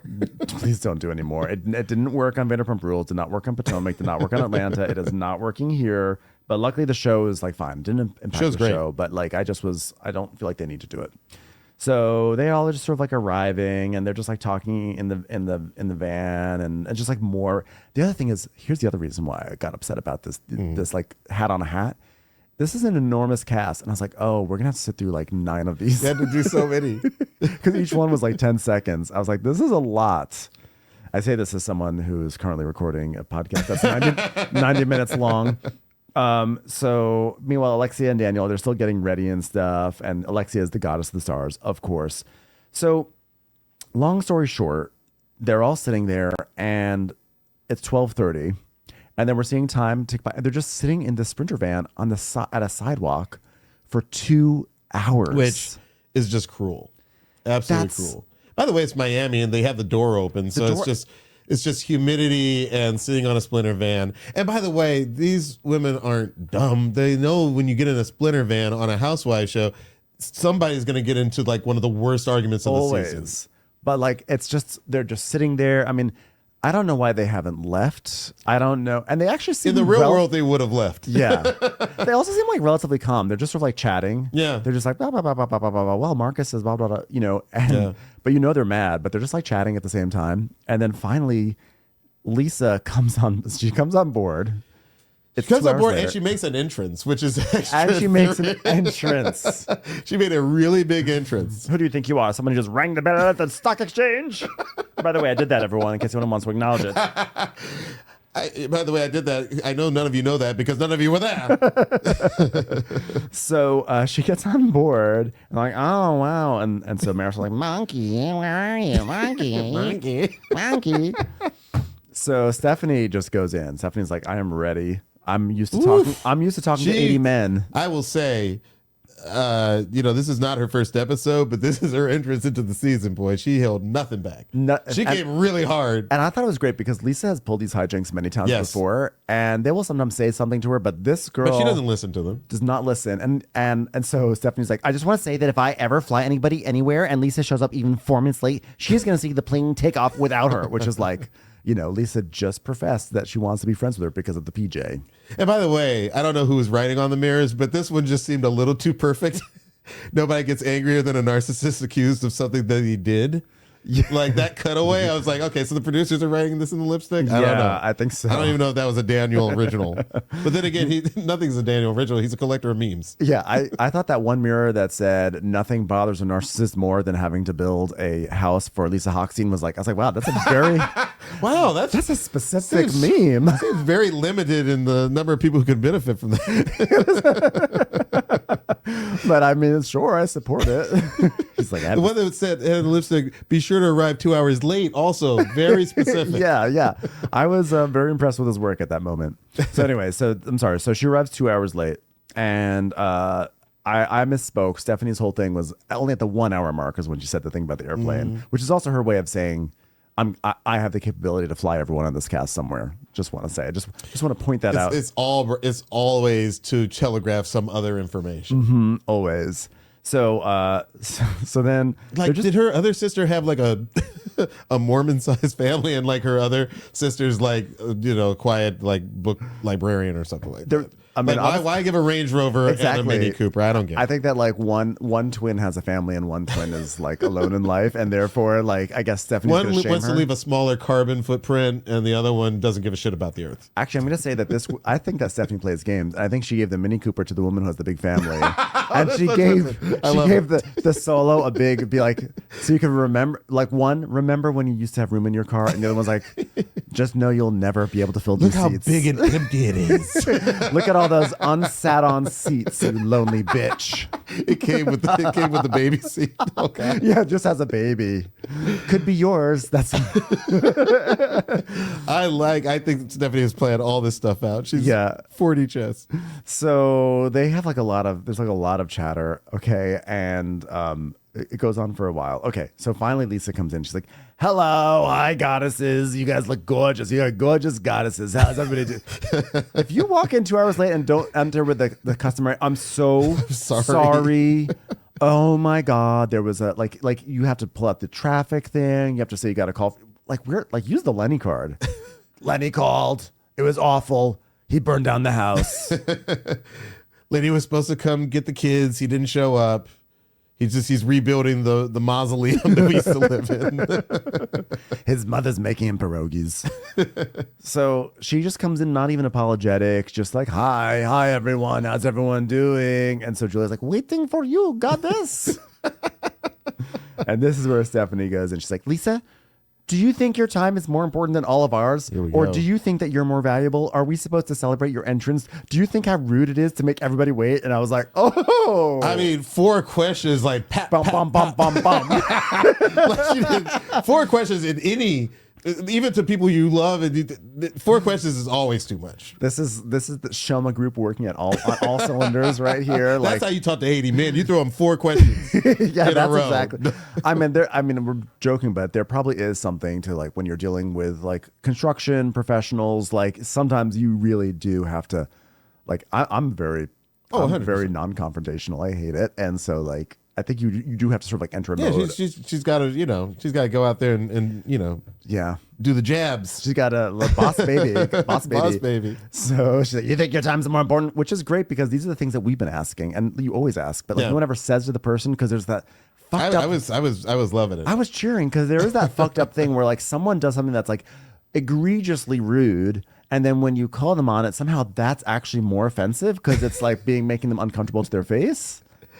it's almost like when someone says something racist, you say that they're racist, and they're like, oh, "How dare you?" Yeah. How could you say that? This could ruin my reputation. Calling someone racist is far worse than being actually racist.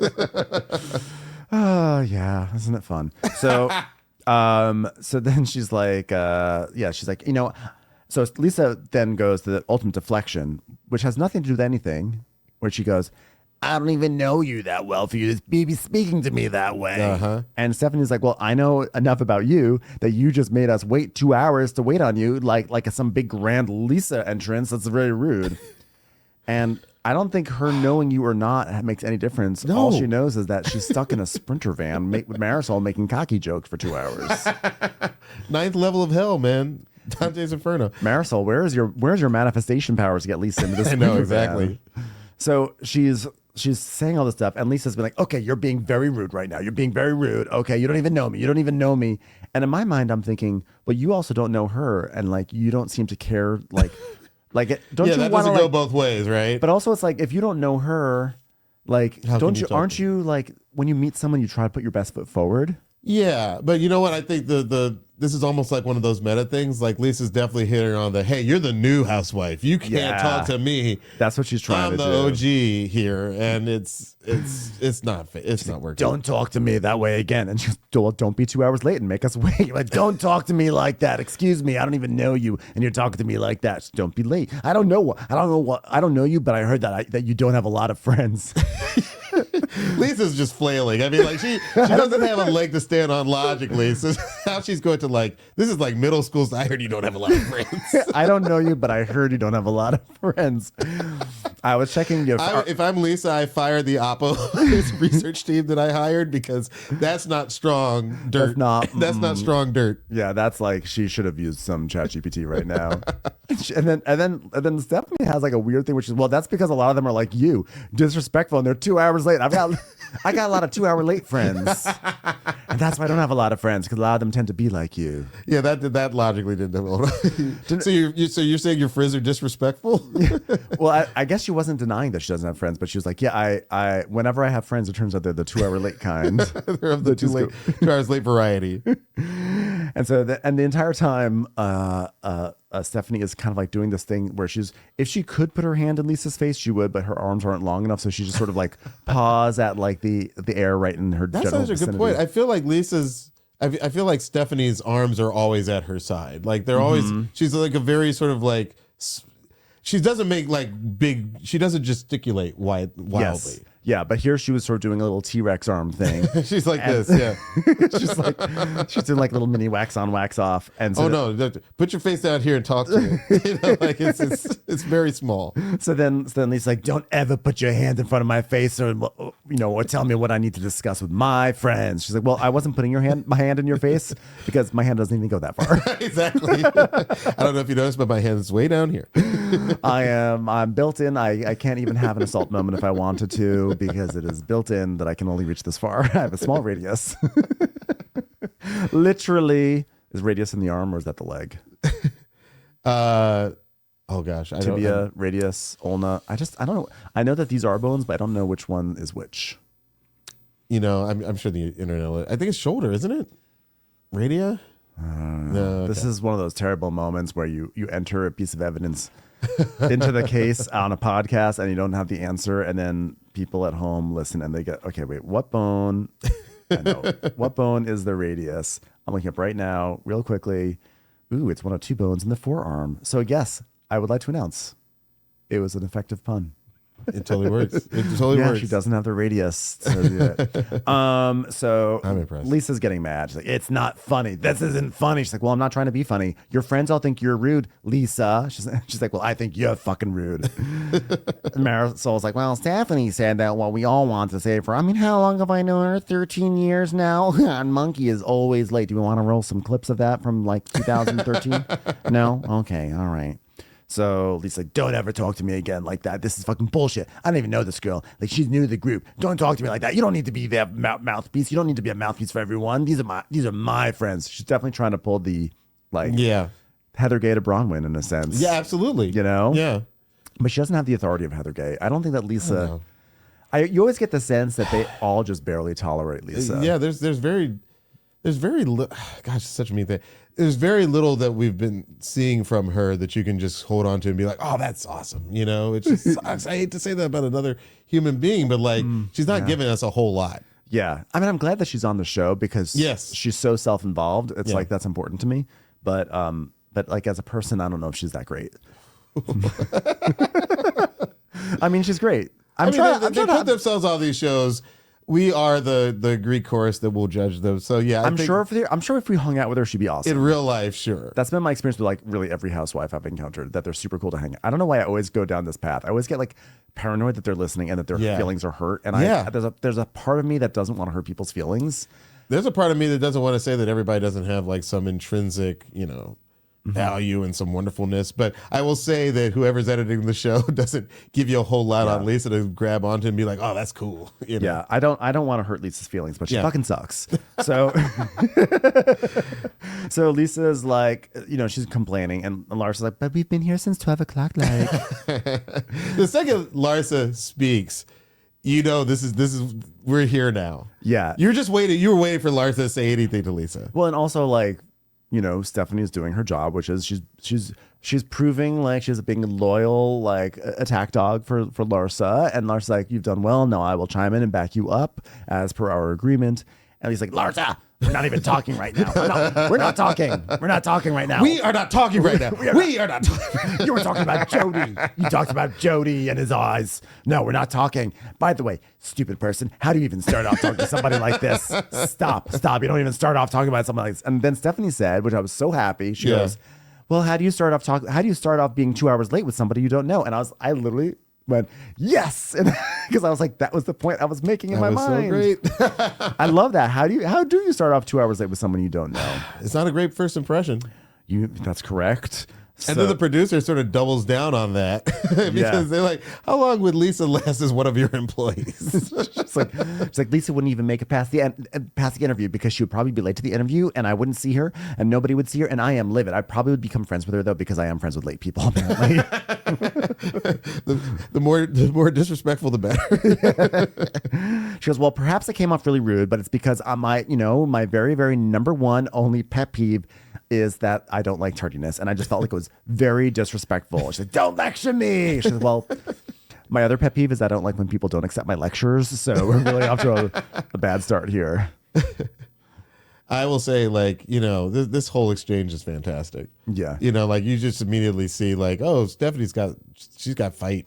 She doesn't care. Yeah. She's like, I like that she's coming in, she's doing what she needs to do, but it did not actually feel that thirsty to me. I felt like it was earned frustration. She had all the moral high ground and she used every inch of it. Every inch of that moral high ground. So then she pulls back and she's like, look, I'm apologizing and I'm explaining why I came in hot. She's like, well, it's backhand. It's not even a real apology. She's like, well, do you want an apology or do you not want an apology? You either take what I give you or you don't take it. Oh my I was like, wow, I love that. She offered her an out. I know, and I like. She's like, you want it or no? I will keep fighting with you. I have no problem. So yeah, Lisa's like, who the hell is this girl barking at me? Who is she? I don't know you. You can't talk to me like that. Sit down, boss baby.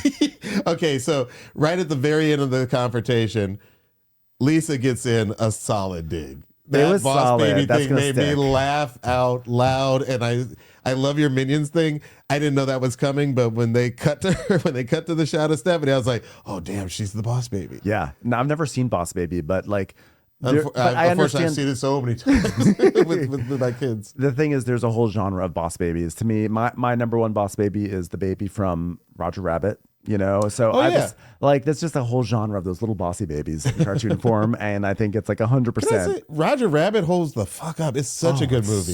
It's such a good movie. I actually, I have a deal over at Disney. I asked him, like, is there any way we could reboot this? I was about to say, why is there no Roger Rabbit reboot? It's because there's so many. There's so many, copywritten characters that show up in that thing. So you never have a Bugs Bunny next to a Mickey Mouse again. But also, but can't they come together? Can't these corporations? It was kind of amazing that one scene, like with like Woody Woodpecker and like all these old cartoons together. That was amazing. But even just Roger Rabbit, there's like all kinds of like rights holders to just him. Wow. That makes it kind of impossible for us to revisit Toontown, which I thought was like a really fun world to play in. It is weird that we really didn't get another Roger Rabbit like entity or IP ever since. It was like a one-off. We didn't even get that. I think it was a hit. Correct me if I'm wrong. It was a hit. Huge hit. I think that's a function of the times. You know, in the 80s and 90s, sometimes a movie just hit, and that was all you got. They didn't make a sequel to every hit movie. Yeah. Nowadays, like they'd already have 8 TV shows and everything following up on it. You know what's funny? I remember seeing Roger Rabbit. My family was on vacation in Vermont, very bougie, and we went to the movies and we saw Roger Rabbit and I loved it. And the next night we went to the same movie theater and you know what we saw the very next night? What was that? Midnight Run. It all comes one of the best movies of all time. All full circle. I got to watch that whole trilogy. It's a great trilogy. Diallo, thank you so much. The episode ends on a to be continued. Like, will they ever get to the narcissism party? I'm not sure. I was looking forward to it on the episode. It didn't really happen, but they didn't I get to loved it. this tardy But we fight. do see in the next we do see that Lisa gets the goddess of being the victim the most or something like that. And she storms off in tears. And that was when I literally thought to myself, you know what? She might need at least one ally because she's literally spent almost the entire season storming out of stuff in tears. Yeah. But you know what? It's like, that's just Lisa's lot in life. That's Lisa's lot. That's her lot in life. And I say that knowing that she doesn't. Sounds like an 80s sitcom. Lisa's lot in life. Yeah. She literally does not even have a single lot in life. Like she's waiting for Lenny to finish building it. But either way.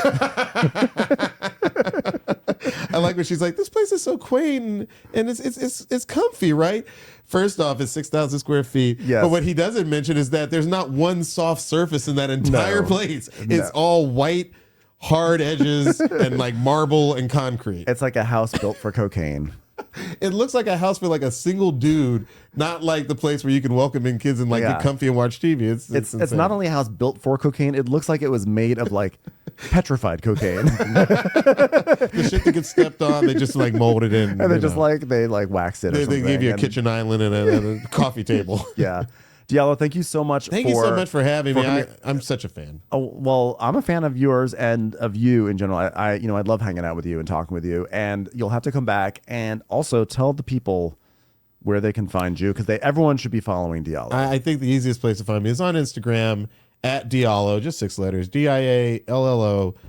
There you can follow, what I'm doing on the podcast or what I'm doing in TV and film, and also what me and the family are up to. So yeah, and everyone not only should you listen to the podcast, but you should go back and watch the episodes of Southside and Sherman Showcase.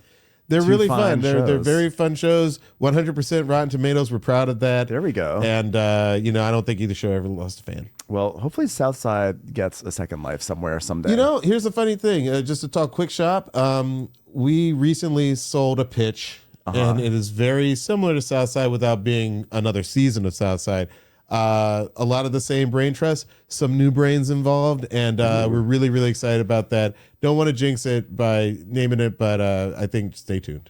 Okay, well, great. Looking forward to when you do some stunt casting with Lisa Hochstein.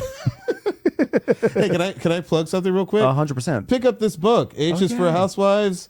This is by a good friend, Lizzie Rosenberg. When I Okay. When I'm not listening to your podcast, I have a thread with Lindsay and my wife and our friend Paul, and we just go to town on all this Bravo stuff. It's so much fun. Yeah, H is for Housewives. Lindsay illustrated this and did the whole thing, and she's great. And we love Lindsay, and we love your wife, and we love Paul too. By the way, we met Paul. Thank you for being here, thank you everyone for being here as well. And we will catch you on the next episode of Watch What Crappens. Bye everyone. Take care.